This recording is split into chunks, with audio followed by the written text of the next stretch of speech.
ഞാൻ തിരൂർ ദിനേശ്. 2021 ആഗസ്റ്റ് മാസത്തോടെ ഇന്ത്യയിൽ ദേശീയ തലത്തിലും പ്രത്യേകിച്ച് കേരളത്തിൽ ഏറ്റവുമേറെ ചർച്ച ചെയ്യപ്പെടാൻ പോകുന്ന ഒരു വിഷയമാണ് ഖിലാഫത്ത് മൂവ്മെന്റ്. ഭാരതത്തിന്റെ വിഭജനത്തിന് തന്നെ കാരണമെന്ന് ആധാരമാക്കുന്ന 1921 നടന്ന ഖിലാഫത്ത് മൂവ്മെന്റ് കേരളത്തിൽ രണ്ട് പേരിലാണ് അറിയപ്പെടുന്നത്. ഒന്ന് മലബാർ കലാപം, രണ്ട് മാപ്പിള ലഹള. മാപ്പിള ലഹളയ്ക്ക്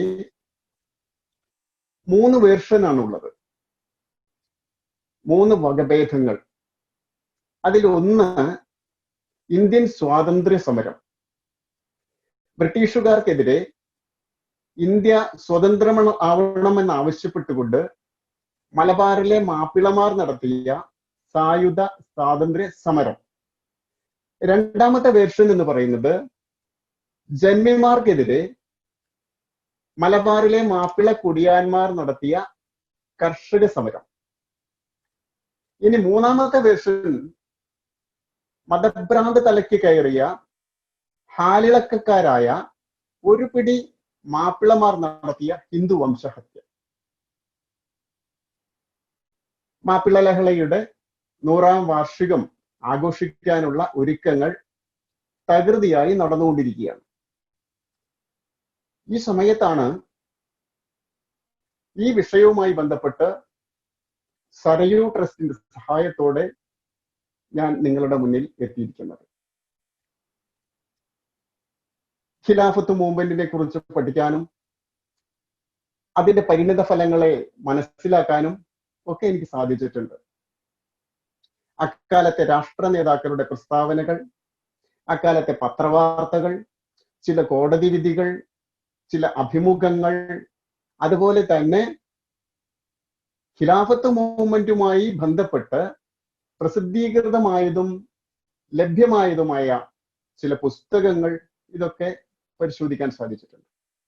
എല്ലാറ്റിനുമുപരി 3 പതിറ്റാണ്ട് മുമ്പ് വരെ ജീവിച്ചിരുന്ന ലഹളയിൽ പങ്കെടുത്തവരെയും ലഹളയ്ക്ക് ഇരയായവരെയും അവരുടെ ആശ്രിതരെയും നേരിൽ കണ്ട് വിവരങ്ങൾ ശേഖരിക്കാൻ എനിക്ക് സാധിച്ചിട്ടുണ്ട്. ഇതിനുവേണ്ടി ധാരാളം യാത്ര ചെയ്യുകയുണ്ടായിട്ടുണ്ട്. അങ്ങനെ ഞാൻ യാത്ര ചെയ്തും വായിച്ചും ഇതുമായി ബന്ധപ്പെട്ടവരുടെ അനുഭവങ്ങൾ ശേഖരിച്ചും ഞാൻ മനസ്സിലാക്കിയ മാപ്പിള ലഹളയെ കുറിച്ചാണ് ഞാൻ നിങ്ങളുടെ മുമ്പാകെ പങ്കുവെക്കുന്നത്. മാപ്പിള ലഹളയുടെ കാര്യകാരണങ്ങളിലേക്ക് ഇറങ്ങി ചെല്ലുമ്പോൾ ആദ്യമായിട്ട് നമ്മൾ എത്തിച്ചേരുന്നത്, മാപ്പിള ലഹളയുടെ അടിവേര് തേടി ഇറങ്ങി ചെല്ലുമ്പോൾ നമ്മൾ എത്തുന്നത് ഖിലാഫത്ത് എന്ന ഒരു പദത്തിലേക്കാണ്. അവിടെ 3 ചോദ്യങ്ങൾ ഉയരുന്നുണ്ട്. ഒന്ന്, എന്താണ് ഖിലാഫത്ത്? 2, എന്താണ് ഖിലാഫത്ത് രാജ്യം? 3, ഖിലാഫത്തിന് വേണ്ടിയുള്ള യുദ്ധം എന്നാൽ എന്താ? ഉത്തരം വളരെ സുതാര്യമാണ്. ഖിലാഫത്ത് അത് ഖുറാനികമാണ്, അത് ഇസ്ലാമികമാണ്. ഖിലാഫത്ത് രാജ്യം എന്ന് പറഞ്ഞാൽ ഖുർആന് അധിഷ്ഠിതമായ ശരീഅത്ത് നിയമങ്ങൾ പിന്തുടരുന്ന ഭരണ സംഹിതയുള്ള ഇസ്ലാം രാഷ്ട്രം. ആ ഇസ്ലാമിക രാഷ്ട്രത്തിൽ ഇസ്ലാം മാത്രമേ ഉണ്ടായിരിക്കുള്ളൂ, മുസ്ലിങ്ങൾ മാത്രമേ ഉണ്ടായിരിക്കുള്ളൂ. ആ ഖിലാഫത്ത് രാജ്യത്ത് അതിലെ ഭരണാധികാരിയായി വരുന്നത് ഒരു ഖലീഫയായിരിക്കും. ഖലീഫ എന്ന് പറഞ്ഞാൽ മുസ്ലിങ്ങളെ സംബന്ധിച്ചിടത്തോളം അള്ളാഹുവിന്റെ പ്രതിനിധിയാണ്. അപ്പോ ഈ ഖലീഫയ്ക്ക് ഏൽക്കുന്ന എന്തൊന്നും അത് ഖിലാഫത്തിന് ഏൽക്കുന്ന പരിക്കുകളായിട്ടാണ് അവർ മനസ്സിലാക്കുക. അവരങ്ങനെയാണ് കണക്കാക്കുക. ഖിലാഫത്തിന് നേരിടുന്ന എന്തൊന്നും അത് ഇസ്ലാമിന് നേരിടുന്ന പരിക്കുകളായിട്ടാണ് കണക്കാക്കുക. അപ്പൊ ഖിലാഫത്തിനെ നിലനിർത്താൻ മുസ്ലിം ബാധ്യസ്ഥരാണ്. അതോടൊപ്പം തന്നെ ഖലീഫയെ പ്രൊട്ടക്ട് ചെയ്യുന്നതും മുസ്ലിങ്ങളാണ്. ഇപ്പൊ ഖലീഫ എന്ന പദം ഖലീഫ എന്ന പദവിയും മുസ്ലിങ്ങൾ അവരുടെ ഹൃദയ രക്തത്തിൽ അലിഞ്ഞു ചേർന്ന ഒരു വികാരമാണ്. അപ്പൊ അങ്ങനെയുള്ള ഒരു ഖിലാഫത്ത് രാജ്യം, അങ്ങനെയുള്ള ഒരു ഇസ്ലാമിക രാജ്യത്ത് മറ്റൊരു മതങ്ങളും ഉണ്ടാവില്ല. അവിടെ ഹിന്ദു ഇല്ല, അവിടെ ക്രിസ്ത്യാനി ഇല്ല, അവിടെ ജൈനനില്ല, അവിടെ ഇല്ല, അവിടെ ബുദ്ധനില്ല, ബുദ്ധമതക്കാരില്ല, ആരുമില്ല, വെറും ഇസ്ലാമിക മാത്രം. ഇനി ഏതെങ്കിലും ആ രാഷ്ട്രത്തിൽ ആ ഭരണാധികാരിയുടെ കീഴിൽ ഏതെങ്കിലും ഒരു ഇതര മതസ്ഥനുണ്ടെങ്കിൽ, ഇതര മത സമൂഹമുണ്ടെങ്കിൽ അവരുടെ അവസ്ഥ രണ്ടാംകിട പൗരന്മാരായി അവർ ജീവിച്ചു കൊള്ളണമെന്നാണ്. കാരണം മുസ്ലിങ്ങൾ എന്ന് പറഞ്ഞ സത്യവിശ്വാസികളാണ്. മുസ്ലിങ്ങളല്ലാത്തവരൊക്കെ അവിശ്വാസികളാണ്. അപ്പൊ അവിശ്വാസികളെ എന്ത് ചെയ്യണം എന്ന് മതം അവരെ പഠിപ്പിച്ചിട്ടുണ്ട്. അപ്പൊ സ്വാഭാവികമായും ഇസ്ലാമിക രാഷ്ട്രങ്ങളിൽ മറ്റൊരു മതം ഉണ്ടാകാറില്ല. അങ്ങനെ വല്ല മതങ്ങളും ഉണ്ടെങ്കിൽ ആ മതക്കാരെല്ലാവരും അവരുടെ മതം വെടിഞ്ഞ് അവരുടെ മതം ഒഴിവാക്കി ഇസ്ലാം മതം സ്വീകരിക്കണം. അല്ലെങ്കിൽ മരണം വരിക്കാം. ഇസ്ലാം മതം സ്വീകരിച്ചേ പറ്റൂ. ഇത് വെറുതെ പറയുന്നതല്ല. നമ്മൾ പാകിസ്ഥാനിലേക്കൊന്ന് കടന്നു ചെല്ലണം. പാകിസ്ഥാനിലേക്കൊന്ന് നോക്കിയാൽ മതി. ഇന്ത്യ വിഭജന കാലത്ത് പാകിസ്ഥാനിലെ ഹിന്ദു ജനസംഖ്യ എത്രയായിരുന്നു? എനിക്ക് തോന്നുന്നു 31% ഹിന്ദുക്കൾ ഇന്ത്യ വിഭജന കാലത്ത് പാകിസ്ഥാനിൽ ഉണ്ടായിരുന്നു. ഇന്ന് ഈ വർത്തമാന കാലത്ത് പാകിസ്ഥാനിലെ ജനസംഖ്യ എത്രയുണ്ട്? ഇന്ത്യ വിഭജനത്തിന് ശേഷം ഇസ്ലാമിക രാഷ്ട്രമായതിനു ശേഷമുള്ള കാര്യങ്ങളാണ് ഇതൊക്കെ. എനിക്ക് തോന്നുന്നു 1-2% മാത്രമേ പാകിസ്ഥാനിൽ ഇപ്പോ ഹിന്ദുക്കളുള്ളൂ. അപ്പൊ ഏതാണ്ട് വരുന്ന 29% ഹിന്ദുക്കളും എവിടെ പോയി? കൺവെർട്ട് ചെയ്യപ്പെട്ടു. ഭീഷണിപ്പെടുത്തിയും തട്ടിക്കൊണ്ടുപോയും മതം മാറ്റി അവരെല്ലാം മുസ്ലിങ്ങളാക്കി മാറ്റി. എന്നിട്ട് എല്ലാം മുസ്ലിങ്ങളാക്കി മാറ്റി മുസ്ലിങ്ങളാവാത്തവരെ വധിച്ചു കളഞ്ഞു. അങ്ങനെയാണ് ഇപ്പൊ ഒരു 1-2 ലേഖനങ്ങൾ, അതുമായി ബന്ധപ്പെട്ട ലേഖനങ്ങൾ വായിച്ചപ്പോഴും എനിക്ക് മനസ്സിലാക്കാൻ സാധിച്ചത്. അവശേഷിക്കുന്ന 1-2% ഹിന്ദുക്കളുടെ തലയിൽ ജിഹാദിന്റെ വജ്രവാൾ ഇപ്പോഴും തൂങ്ങിക്കിടക്കുകയാണ് പാകിസ്ഥാനിൽ. ഈ ഇസ്ലാമിക രാഷ്ട്രത്തിൽ, പാകിസ്ഥാൻ എന്ന ഇസ്ലാമിക രാഷ്ട്രത്തിലെ കഥയാണ് ഞാൻ പറയുന്നത്. ഈ നിലവിലുള്ള ഈ വർത്തമാന കാലത്തെ സംഭവങ്ങളാണ് ഞാൻ പറയുന്നത്. ഖിലാഫത്ത് രാജ്യത്തെ ഒരു അവസ്ഥയാണത്. അപ്പൊ അങ്ങനെ അതാണ് ഈ ഖിലാഫത്ത് രാജ്യം എന്ന് പറഞ്ഞാൽ. ഇസ്ലാമിക രാഷ്ട്രമായാലും അത് ഖിലാഫത്ത് രാഷ്ട്രമായാലും എന്തായാലും ശരി, ഇസ്ലാം ഭരണ പ്രദേശത്ത് നടക്കുന്ന ഒരു ചിത്രമാണ് ചെറിയ രീതിയിൽ ഞാൻ നിങ്ങളുടെ മുമ്പാകെ പങ്കുവച്ചത്. ഇനി നമുക്ക് നോക്കാനുള്ളത് ഖിലാഫത്തിന് വേണ്ടിയുള്ള യുദ്ധം എന്താണ്. നേരത്തെ പറഞ്ഞു ഖിലാഫത്ത് അത് ഇസ്ലാമിക രാഷ്ട്രമാണ്, അവിടെ നടക്കുന്നത് ഇസ്ലാമിക ഭരണമാണ് എന്നെല്ലാം പറഞ്ഞു. അങ്ങനെ നിലവിലുള്ള ഇസ്ലാമിക രാഷ്ട്രത്തിൽ ആ ഖലീഫയുടെ പദവി നഷ്ടപ്പെട്ടിരുന്നാൽ അത് ഖിലാഫത്ത് പുനഃസ്ഥാപിക്കാൻ നടത്തുന്നതോ അതല്ലെങ്കിൽ ഒരു പുതിയ രാഷ്ട്രത്തിൽ ഇസ്ലാമിക ഭരണം കൊണ്ടുവരുന്നതിനോ വേണ്ടി നടത്തുന്ന ഒരു പോരാട്ടത്തെ, ഒരു പ്രക്ഷോഭത്തെ, ഒരു സമരത്തെയാണ് ഖിലാഫത്ത് പ്രക്ഷോഭം എന്ന് പറയുന്നത്. അതും നമ്മളിവിടെ കണ്ടുകൊണ്ടിരിക്കുക വർത്തമാന കാലത്ത്. IS നടത്തുന്ന ഭീകരവാദ പ്രവർത്തനം ഒരു ഖിലാഫത്ത് പ്രക്ഷോഭമാണ്. വളരെ ക്രൂരമായ ഒരു പ്രക്ഷോഭമാണ്. ഇന്ത്യ അടക്കമുള്ള രാഷ്ട്രങ്ങളെ ഖിലാഫത്തിന് കീഴിൽ കൊണ്ടുവരിക, ഇന്ത്യ അടക്കമുള്ള രാഷ്ട്രങ്ങളെ ഒരു ഇസ്ലാമിക ഭരണ കേന്ദ്രമായി, ഒരു ഇസ്ലാമിക ഭരണ പ്രദേശമാക്കി മാറ്റുക എന്നാണ് IS-ന്റെ ലക്ഷ്യം. ഇത് വർത്തമാന കാലത്തെ ഖിലാഫത്ത് പ്രക്ഷോഭമാണ്. എല്ലാ മുസ്ലിങ്ങളും അത് അംഗീകരിക്കുന്നില്ലെങ്കിലും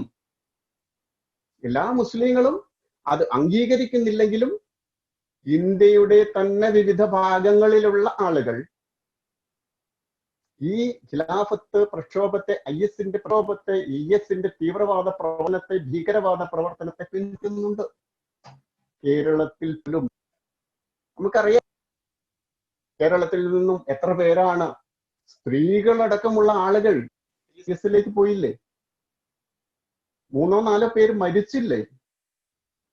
അപ്പൊ ഒരു ഖിലാഫത്ത് രാജ്യം എന്ന ഒരു കൺസെപ്റ്റ് ഉള്ള ജീവിക്കുന്ന ഒരു അത്യാവശ്യം വേണ്ടപ്പെട്ട രീതിയിൽ ശതമാനത്തോളം ആളുകൾ ഇപ്പോഴും നമ്മുടെ ഇന്ത്യയിലും ഈ കൊച്ചു കേരളത്തിലും ഇപ്പോഴും ഉണ്ട്.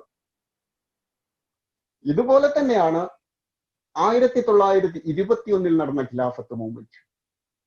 അതും ഒരു ഖിലാഫത്ത് മൂവ്മെന്റ് ആയിരുന്നു. അപ്പൊ ഇത് കേൾക്കുന്നവർ സംശയിക്കും, IS നടത്തിക്കൊണ്ടിരിക്കുന്ന ഭീകരവാദ പ്രവർത്തനവും 1921 നടന്ന ഖിലാഫത്ത് മൂവ്മെന്റും ഇത് രണ്ടും എങ്ങനെയാണ് കൂട്ടിക്കുഴയ്ക്കുക, രണ്ടും കൂട്ടിച്ചേർത്ത് പറയാമോ എന്ന് സംശയിക്കും. ഇന്ത്യയിലെ ഖിലാഫത്ത് മൂവ്മെന്റിന്, മൊത്തം ഖിലാഫത്ത് മൂവ്മെന്റിനെ ഞാൻ പറയുന്നില്ല. അങ്ങനെ സംശയിക്കുന്നവരുടെ മുന്നിലേക്ക് എനിക്ക് ഒരു ചിത്രം എടുത്തു കാണിക്കാനുണ്ട്. അത് 1921 മലബാറിലെ 2 താലൂക്കുകളിൽ നടന്ന ഹിന്ദു വംശഹത്യയുടെ ചിത്രം തന്നെയാണ്. അതിൽ കൂടുതൽ ഇനി പറയേണ്ടത് കാര്യമില്ലല്ലോ.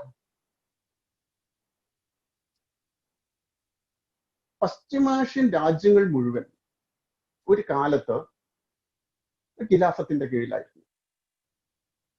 ഈ രാജ്യങ്ങളുടെ ഒരു കേന്ദ്രം എന്ന് പറയുന്നത് തുർക്കിയാണ്. തുർക്കി ഒരു ഇസ്ലാമിക രാജ്യമാണ്. അവിടെ തുർക്കി സുൽത്താൻ വഹാദുദ്ദീൻ ആയിരുന്നു തുർക്കിയുടെ ഭരണം ഏറ്റെടുത്തിരുന്നത്. അങ്ങനെ തുർക്കിയുടെ ഭരണം വഹാദുദ്ദീൻ ഏറ്റെടുത്ത് നടത്തിക്കൊണ്ടിരിക്കവേ തുർക്കിയിൽ ഒരു പ്രക്ഷോഭം പൊട്ടിപ്പുറപ്പെട്ടു. തുർക്കിയിലെ മുസ്ലിങ്ങൾ തന്നെ തുർക്കിക്കെതിരായി, തുർക്കി സുൽത്താനെതിരായി, തുർക്കിയിലെ ഖിലാഫത്തിനെതിരായി ഒരു പ്രക്ഷോഭം തുടങ്ങി.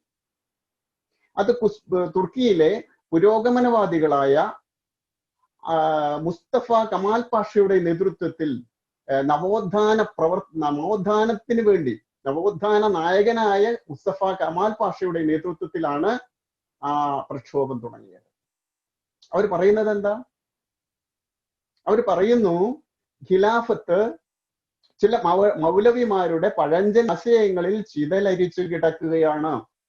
മുസ്ലിം സമൂഹത്തിന് ഒരു നവോത്ഥാനം ആവശ്യമാണ്. അതുകൊണ്ട് ഈ ഖലീഫ പദവി ഇല്ലാതാക്കുന്നു. ഇത് ആവശ്യപ്പെട്ടതാരാ? തുർക്കിയിലെ പുരോഗമനവാദികളായ മുസ്ലിങ്ങൾ, തുർക്കിയിലെ പുരോഗമനവാദികളുടെ നേതാവായ മുസ്തഫ കമാൽ പാഷയുടെ നേതൃത്വത്തിലാണ് ഈ പ്രക്ഷോഭം നടക്കുന്നത്. മുസ്തഫ കമാൽ പാഷയുടെ ഈ ഒരു പ്രക്ഷോഭം വഹാദുദ്ദീനെ വല്ലാതെ അസ്വസ്ഥനാക്കി. വഹാദുദ്ദീൻ മുസ്തഫ കമാൽ പാഷയെ വധിക്കാനടക്കം ഉത്തരവിട്ടു. പക്ഷേ തുർക്കിയിൽ തന്നെ ബഹുഭൂരിപക്ഷം വരുന്ന മുസ്ലിങ്ങളും ഈ ഖലീഫ പദവി, ഈ ഖിലാഫത്ത് ഭരണം ഇല്ലാതാക്കണം എന്ന ഒരു ആഗ്രഹക്കാരായ മുസ്ലിങ്ങളായിരുന്നു. അതുകൊണ്ട് ഈ മുസ്തഫ കമാൽ പാഷയെ പിടിക്കാനൊന്നും കഴിഞ്ഞില്ല. ഞാൻ അതിലേക്ക് കടന്നു വരാം. ഈ സമയത്താണ് നമ്മുടെ ഇന്ത്യയിലേക്ക് ഒന്ന് കടന്നു വരാം. ആ സമയത്ത് ഈ ഒരു കാലയളവിൽ ഗാന്ധിജി ആഫ്രിക്കയിൽ നിന്നും ഇന്ത്യയിൽ മടങ്ങിയെത്തി. അദ്ദേഹം ഇന്ത്യയിലേക്ക് വരുമ്പോ ഗാന്ധിജിക്ക് ഇന്ത്യ അപരിചിതമായിരുന്നു. അദ്ദേഹത്തിന് ഇവിടുത്തെ പൾസ് ഒന്നും അറിയുമായിരുന്നില്ല. ഇവിടെ വന്ന അദ്ദേഹത്തിന് ആഗ്രഹം രാഷ്ട്രീയത്തിൽ പ്രവേശിക്കണം എന്നായിരുന്നു. അപ്പൊ ഈ സമയത്ത് ഗാന്ധിജിയുടെ രാഷ്ട്രീയ ഗുരു ഗോപാലകൃഷ്ണ ഗോഖലെ പറഞ്ഞു, രാഷ്ട്രീയത്തിൽ പ്രവേശിക്കണമെങ്കിൽ ആദ്യം ഇന്ത്യയുടെ ആത്മാവ് കണ്ടെത്തണം, ഗ്രാമങ്ങളിലേക്ക് ഇറങ്ങി ചെല്ലണം, ഗ്രാമീണരുടെ മനസ്സറിയണം. അതുകൊണ്ട് ഉടനെ തന്നെ രാഷ്ട്രീയത്തിൽ പ്രവേശിക്കേണ്ട, ഒരു ഗ്രാമ സഞ്ചാരം നടത്തണം എന്ന് ഗോപാലകൃഷ്ണ ഗോഖലെ അഭിപ്രായപ്പെട്ടു. അതിന്റെ അടിസ്ഥാനത്തിൽ ഗാന്ധിജി ഗ്രാമാന്തരങ്ങളിലൂടെ സഞ്ചരിച്ചു. അതിനുശേഷമാണ് അദ്ദേഹം രാഷ്ട്രീയത്തിൽ പ്രവേശിക്കുന്നത്. ആദ്യകാലത്ത് ഇന്ത്യയിൽ ദേശീയ പ്രസ്ഥാനമായിരുന്നു. ദേശീയ പ്രസ്ഥാനമാണ് പിന്നീട് കോൺഗ്രസ് ആയിട്ട് പരിണമിക്കുന്നത്. നമ്മുടെ ഇന്ത്യയിൽ തന്നെ ഏറ്റവും പ്രമുഖനായ ചരിത്രകാരനായ ഡോക്ടർ NGS നാരായണൻ, അദ്ദേഹം ഈ കോൺഗ്രസിന്റെ കഴിഞ്ഞ കാലത്തെ പ്രവർത്തികളെ കുറിച്ച്, സ്വഭാവത്തെ കുറിച്ചൊക്കെ വളരെ വ്യക്തമായ ധാരണയുള്ളയാളാണ്. അദ്ദേഹത്തിന്റെ ഒരു സെമിനാർ ഞാൻ ഒരിക്കൽ കേൾക്കാൻ പോവുകയുണ്ടായി. കേൾക്കാനല്ല, ഒരു സെമിനാറിൽ ഞാനും അദ്ദേഹവും മറ്റൊരു ചരിത്രകാരനും 3 പേരും ഒരുമിച്ചായിരുന്നു ആ സെമിനാർ കണ്ടക്ട് ചെയ്തിരുന്നത്. അവിടെ അദ്ദേഹം പറയുണ്ടായി കോൺഗ്രസിനെ കുറിച്ച്. കോൺഗ്രസ് ഒരു കാലത്തും 1942 വരെ ബ്രിട്ടീഷിന് അനുകൂലമായിരുന്നു. ബ്രിട്ടീഷ് ഗവൺമെന്റിന്റെ ഭരണ മികവുകൾ ഇന്ത്യക്കാരെ ബോധ്യപ്പെടുത്തുന്നതിന് രൂപീകരിച്ച ഒരു പാർട്ടി ആയിരുന്നു ആദ്യകാലത്ത്. അത് 1942 വരെ ഇന്ത്യൻ നാഷണൽ കോൺഗ്രസ് ആണ്. ഈ കോൺഗ്രസ് രൂപീകരിച്ചത് തന്നെ ഒരു വൈസ്രോയിയാണ്. കോൺഗ്രസ് രൂപീകരിച്ചതിന് ശേഷം അതിന്റെ അധ്യക്ഷ ഒരു മദാമ്മയാണ്, ഡോക്ടർ ആനി ബസന്റ് മദാമ്മ. ഇന്നും കോൺഗ്രസിന്റെ അവസ്ഥയ്ക്ക് മാറ്റമൊന്നും വന്നിട്ടില്ല. കോൺഗ്രസിന്റെ വാർഷിക സമ്മേളനം നടന്നിരുന്നത് ബ്രിട്ടീഷ് ചക്രവർത്തിയെ സ്തുതിച്ചുകൊണ്ട്, അവരെ പ്രകീർത്തിച്ചുകൊണ്ടുള്ള ദേശീയ ഗാനത്തോടെയായിരുന്നു. ആ യോഗം അവസാനിച്ചിരുന്നതും അതേ രീതിയിൽ തന്നെയായിരുന്നു. പിൽക്കാലത്താണ് കോൺഗ്രസിന് അതിൽ നിന്നും ഒരു മാറ്റം വന്നത്. അങ്ങനെ കോൺഗ്രസ് ബ്രിട്ടീഷ് ഭരണകൂടത്തിന്റെ ഒപ്പം നിന്നുകൊണ്ട് ബ്രിട്ടീഷ് ഭരണകൂടം ചെയ്തുകൊണ്ടിരിക്കുന്ന നന്മകളെ പുകഴ്ത്തിക്കൊണ്ട് ഇങ്ങനെ ജീവിച്ചിരിക്കുന്ന ഒരു കാലവും കൂടിയായിരുന്നു അത്. വീണ്ടും നമ്മൾ തുർക്കിയിലേക്ക് വരാം. ഈ സമയത്താണ് 1-ാം ലോക മഹായുദ്ധം ആരംഭിക്കുന്നത്. ഒരു ഭാഗത്ത് ജർമ്മനിയും മറുഭാഗത്ത് ബ്രിട്ടനും. ബ്രിട്ടൻ സ്വാഭാവികമായും ആഗ്രഹിച്ചു ഈ യുദ്ധത്തിൽ ഇന്ത്യൻ മുസ്ലിങ്ങളുടെ സഹകരണവും അവരുടെ ശക്തിയും ബ്രിട്ടീഷ് ഗവൺമെന്റിന് വേണമെന്ന്. ബ്രിട്ടീഷ് ഗവൺമെന്റ് ആഗ്രഹിച്ചു തുർക്കി ഇംഗ്ലണ്ടിനോടൊപ്പം ചേരുമെന്ന്. എന്നാൽ സംഭവിച്ചത് മറ്റൊന്നായിരുന്നു. തുർക്കി സുൽത്താൻ വഹാദുദ്ദീൻ തന്റെ പിന്തുണ പ്രഖ്യാപിച്ചത് ജർമ്മനിക്കായിരുന്നു. ഇതോടെ ബ്രിട്ടീഷ് ഭരണാധികാരികളുടെ ഭാഗത്ത് ഒരു പരിഭ്രാന്തി ഉണ്ടായി. അവർക്കൊരു വലിയ പ്രതീക്ഷ ഉണ്ടായിരുന്നു, ഇന്ത്യൻ മുസ്ലിങ്ങളുടെ സഹായത്തോടു കൂടി ജർമ്മനിക്കെതിരെ പോരാടണമെന്ന്. പക്ഷെ ഏത് വിധത്തിലും നമുക്ക് ഇന്ത്യൻ മുസ്ലിങ്ങളെ നമ്മളോടൊപ്പം ചേർക്കണം. അപ്പൊ ഇവിടെ ആലോചിക്കേണ്ട ഒരു വിഷയം, ബ്രിട്ടീഷുകാർക്ക് ഒരിക്കലും മുസ്ലിങ്ങളോട് ദേഷ്യമുണ്ടായിരുന്നില്ല, പകയുണ്ടായിരുന്നില്ല. അവരെ കൂടെ നിർത്താനാണ് ബ്രിട്ടീഷുകാർ ആ കാലം മുതൽ ആഗ്രഹിച്ചത് എന്ന് സൂചിപ്പിക്കൽ കൂടിയാണ് ഞാൻ ഈ കാര്യം പറഞ്ഞത്. ഇന്ത്യൻ വൈസ്രോയിയാണ് ഇതിന് നിയോഗിച്ചത്, ഇന്ത്യൻ മുസ്ലിങ്ങളെ അഭിസംബോധന ചെയ്യാൻ. അങ്ങനെ ഇന്ത്യൻ മുസ്ലിങ്ങളെ ഇന്ത്യൻ വൈസ്രോയി അഭിമുഖീകരിച്ചുകൊണ്ട് പറഞ്ഞു, ബ്രിട്ടനും ജർമ്മനിയും തമ്മിൽ യുദ്ധം പോവുകയാണ്. ഇത് ഒരു മതപരമായ യുദ്ധമല്ല എന്ന് ഇന്ത്യയിലെ മുസ്ലിം മനസ്സിലാക്കണം. നിങ്ങളുടെ ആത്മീയ പുരുഷനായ ഖലീഫ ജർമ്മനിയുടെ പക്ഷത്തു ചേർന്നു എന്നതുകൊണ്ട് ഇത് മതപരമായ ഒരു യുദ്ധമല്ല. ഞങ്ങൾ നിങ്ങളോട് വിനീതമായി അപേക്ഷിക്കുകയാണ്, ബ്രിട്ടീഷ് ഗവൺമെന്റിനെ നിങ്ങൾ പിന്തുണയ്ക്കണം. എല്ലാ മുസ്ലിങ്ങളും ബ്രിട്ടീഷ് സൈന്യത്തിൽ ചേരണം. ഇന്ത്യൻ വൈസ്രോയിയുടെ ഈ വാക്കുകൾ അധരവ്യായാമം ആയതേയില്ല. ധാരാളം മുസ്ലിങ്ങൾ പട്ടാളത്തിൽ ചേരാൻ തുടങ്ങി. 70s മാപ്പിള റൈഫിൾസ് എന്ന ഒരു പട്ടാള യൂണിറ്റ് തന്നെ ബ്രിട്ടീഷ് സൈന്യ വ്യൂഹത്തിലുണ്ടായി. മറ്റൊന്ന് 88 കർണാടക ഇൻഫൻട്രി, വേറൊന്ന് 273 മലബാർ ഇൻഫൻട്രി. ഇങ്ങനെയുള്ള പട്ടാള യൂണിറ്റുകളും ഉണ്ടായിരുന്നു.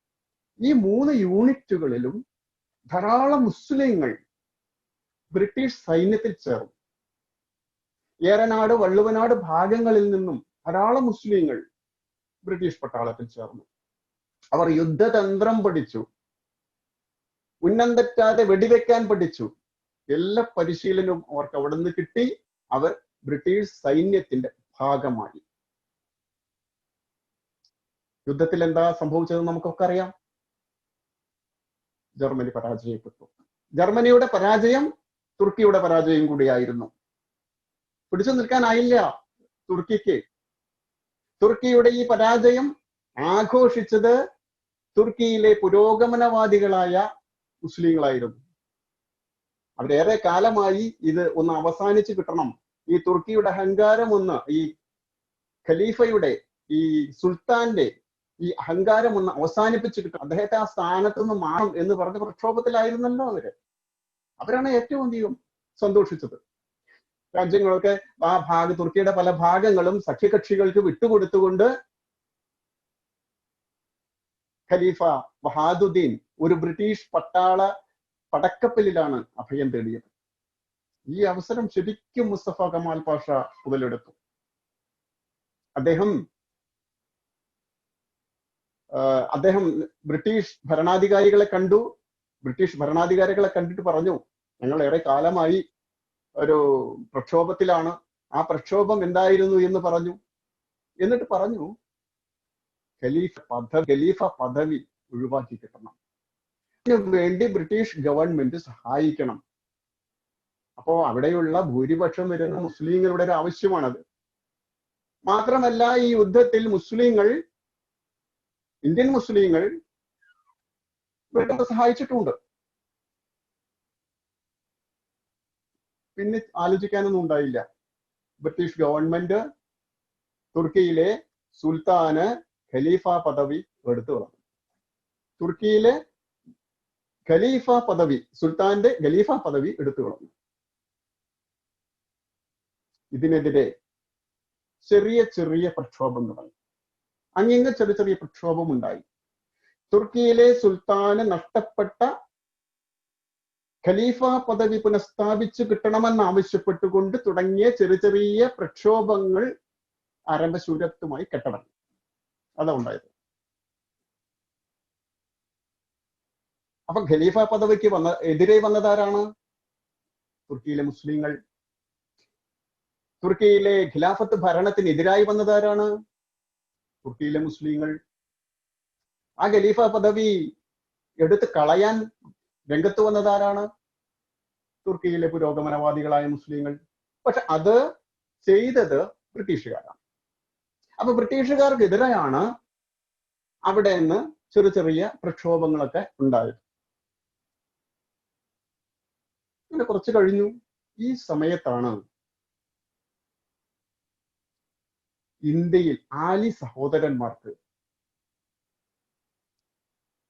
തുർക്കിയിലെ ഖലീഫയ്ക്ക് നഷ്ടപ്പെട്ട അധികാരം തിരിച്ചു കിട്ടണമെന്ന് ആഗ്രഹിക്കുന്ന ഒരു വിഭാഗം, ചെറിയ ന്യൂനപക്ഷമാണെങ്കിലും കുറെ ആളുകളുണ്ട്. അവർക്ക് ഐക്യദാർഢ്യം പ്രകടിപ്പിക്കണം എന്ന് ഇവർക്കൊരു തോന്നൽ ഇന്ത്യയിലിരുന്നു. ഇവിടെ ഒരു ഖിലാഫത്ത് മൂവ്മെന്റ് തുടങ്ങണം. എന്തിന്? തുർക്കിയിലെ സുൽത്താന് നഷ്ടപ്പെട്ട ഖലീഫ അധികാരം തിരിച്ചു കിട്ടണമെന്ന് ആവശ്യപ്പെടുന്ന മുസ്ലിം സമുദായത്തിന്റെ, ചെറിയ ന്യൂനപക്ഷമാണെങ്കിലും മുസ്ലിം സമുദായത്തിന് പിന്തുണ പ്രഖ്യാപിച്ചുകൊണ്ട് ഇവിടെ ഒരു പ്രക്ഷോഭം തുടങ്ങാൻ ആഗ്രഹിച്ചു. അങ്ങനെ ഒരു സെൻട്രൽ ഖിലാഫത്ത് കമ്മിറ്റി തന്നെ രൂപീകരിക്കുകയാണ്. അതിനു മുമ്പ് ഈ അലി സഹോദരന്മാർ ഗാന്ധിജിയെ കണ്ടു. കോൺഗ്രസിന്റെയും മറ്റും അവസ്ഥ ഞാൻ നേരത്തെ പറഞ്ഞു നിർത്തിയിട്ടുണ്ട്. മഹാത്മാഗാന്ധിയെ കണ്ടു. മഹാത്മാഗാന്ധിയെ കണ്ടിട്ട് പറഞ്ഞു, ഞങ്ങളിങ്ങനെ തുർക്കിയിലെ ഖലീഫയ്ക്ക് അധികാരം നഷ്ടപ്പെട്ടിട്ടുണ്ട്, ആ അധികാരം തിരിച്ചു കിട്ടാൻ വേണ്ടി, പുനഃസ്ഥാപിക്കാൻ വേണ്ടി ഒരു പ്രക്ഷോഭം നടത്താൻ ആഗ്രഹിക്കുന്നു, ഖിലാഫത്ത് മൂവ്മെന്റ് നടത്താൻ തീരുമാനിക്കുന്നു. അങ്ങയുടെ കോൺഗ്രസിന്റെ ഒരു പിന്തുണ, പരിപൂർണ പിന്തുണ ഞങ്ങൾക്കുണ്ടാകണം. വീണ് കിട്ടിയ അവസരമായിരുന്നു ഗാന്ധിജിക്ക്. അക്കാലത്ത് കോൺഗ്രസിന്റെ നേതാക്കന്മാരെന്നൊക്കെ പറഞ്ഞു കഴിഞ്ഞാൽ ഉയർന്ന ജാതിയിൽപ്പെട്ട ആൾക്കാരാണ്. നായന്മാര്, മേനോന്മാര്, അങ്ങനെയുള്ള ഒരു വിഭാഗമായിരുന്നു. എന്നാൽ താഴേക്കിടയിലുള്ള ആരും ഈ മുസ്ലിം സമൂഹം അടക്കം കോൺഗ്രസിലേക്ക് വന്നിരുന്നില്ല. അപ്പൊ ഗാന്ധിജി എന്ത് കരുതി? ഈ ഖിലാഫത്ത് മൂവ്മെന്റിനെ പിന്തുണച്ചാൽ കോൺഗ്രസിലേക്ക് മുസ്ലിങ്ങളെ കൊണ്ടുവരാം. വീണ് കിട്ടിയ അവസരമായിട്ടാണ് ഗാന്ധിജി കരുതിയത്. അത് കോൺഗ്രസിനെ എങ്ങനെ ശക്തി പ്രാപിപ്പിക്കാം എന്നായി ഗാന്ധിജിയുടെ ചിന്ത. രണ്ടാമതൊന്നും ആലോചിച്ചില്ല. അദ്ദേഹം പറഞ്ഞു കോൺഗ്രസിന്റെ പരിപൂർണ പിന്തുണ ഉണ്ടാകും. അങ്ങനെ എങ്ങനെ വേണം ഈ ഖിലാഫത്ത് മൂവ്മെന്റ് സമരം എങ്ങനെയാണ് പോകേണ്ടത്, ഇതിനൊരു രൂപരേഖ ഈ സെൻട്രൽ ഖിലാഫത്ത് കമ്മിറ്റിക്ക് ഉണ്ടായിരുന്നില്ല. അപ്പൊ കോൺഗ്രസിന്റെ സഹകരണം ഉണ്ടെങ്കിൽ തീർച്ചയായും കോൺഗ്രസിന്റെ ഉപദേശം തേടണമല്ലോ. മാത്രമല്ല, ഇന്ത്യയിൽ ഏറെ അറിയപ്പെടുകയും ബഹുമാനിക്കപ്പെടുകയും ചെയ്യുന്ന മഹാത്മാഗാന്ധി ഖിലാഫത്ത് മൂവ്മെന്റിനെ പിന്തുണയ്ക്കാം എന്ന് പറയുമ്പോൾ അദ്ദേഹത്തിന് എന്താണ് പറയാനുള്ളത് എന്ന് കേൾക്കണമല്ലോ. അങ്ങനെ ആ യോഗത്തിൽ ഗാന്ധിജിയെ വിളിച്ചു. ആദ്യത്തെ യോഗത്തിൽ ഈ ഖിലാഫത്ത് കമ്മിറ്റി രൂപീകരിക്കലും എല്ലാം വളരെ തിരക്കിട്ടായിരുന്നു. ആ യോഗത്തിൽ മഹാത്മാഗാന്ധിജി പങ്കെടുത്തു. അങ്ങനെ എല്ലാ കാര്യങ്ങളൊക്കെ ആലോചിച്ചു, സംസാരിച്ചു, തീരുമാനിച്ചു. അവര് വേറൊരു കാര്യം പറയുമെന്ന് വിചാരിച്ചു. മുസ്ലിങ്ങൾ ഗോഹത്യ നിർത്തലാക്കണം എന്ന് ഗാന്ധിജി പറയും എന്ന് അവര് സംശയിച്ചിരുന്നു. അതിന് ഒരു മറുപടിയും അവർ തയ്യാറാക്കി വെച്ചിരുന്നു. ഗാന്ധിജിയുടെ അദ്ദേഹത്തിന്റെ ആത്മകഥയിൽ അത് പറയുന്നുണ്ട്. എന്റെ സത്യാന്വേഷണ പരികൾ എന്ന പുസ്തകത്തിൽ വളരെ കൃത്യമായിട്ട് പറയുന്നു.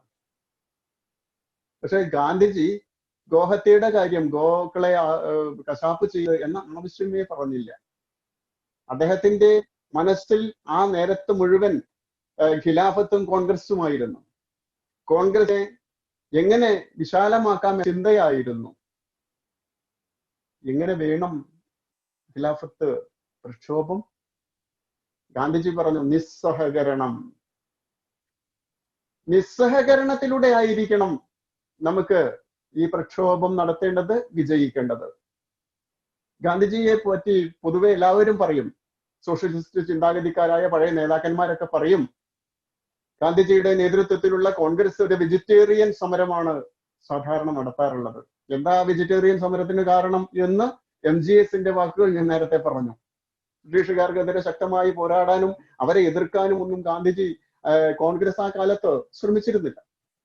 അതുകൊണ്ടാണ് ഈ ഖിലാഫത്ത് മൂവ്മെന്റിന്റെ കാര്യത്തിലും ഗാന്ധിജി നിസ്സഹകരണ സമരം, അത് ഏത് വിധത്തിലാ?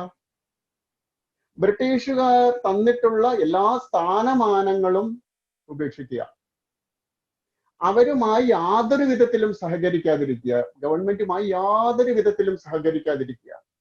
അപ്പോഴെന്താവും? സ്വാഭാവികമായിട്ടും യാതൊരു പ്രശ്നവുമില്ലാതെ തുർക്കിയിലെ സുൽത്താന് നഷ്ടപ്പെട്ട ഖലീഫ പദവി തിരിച്ചു കൊടുക്കുമെന്ന്. അത് അദ്ദേഹം മനസ്സിൽ കണ്ടെന്താ? ആ യുദ്ധമാണ്. ആ യുദ്ധത്തിൽ മുസ്ലിങ്ങൾ ധാരാളമായിട്ട് സഹകരിച്ചല്ലോ.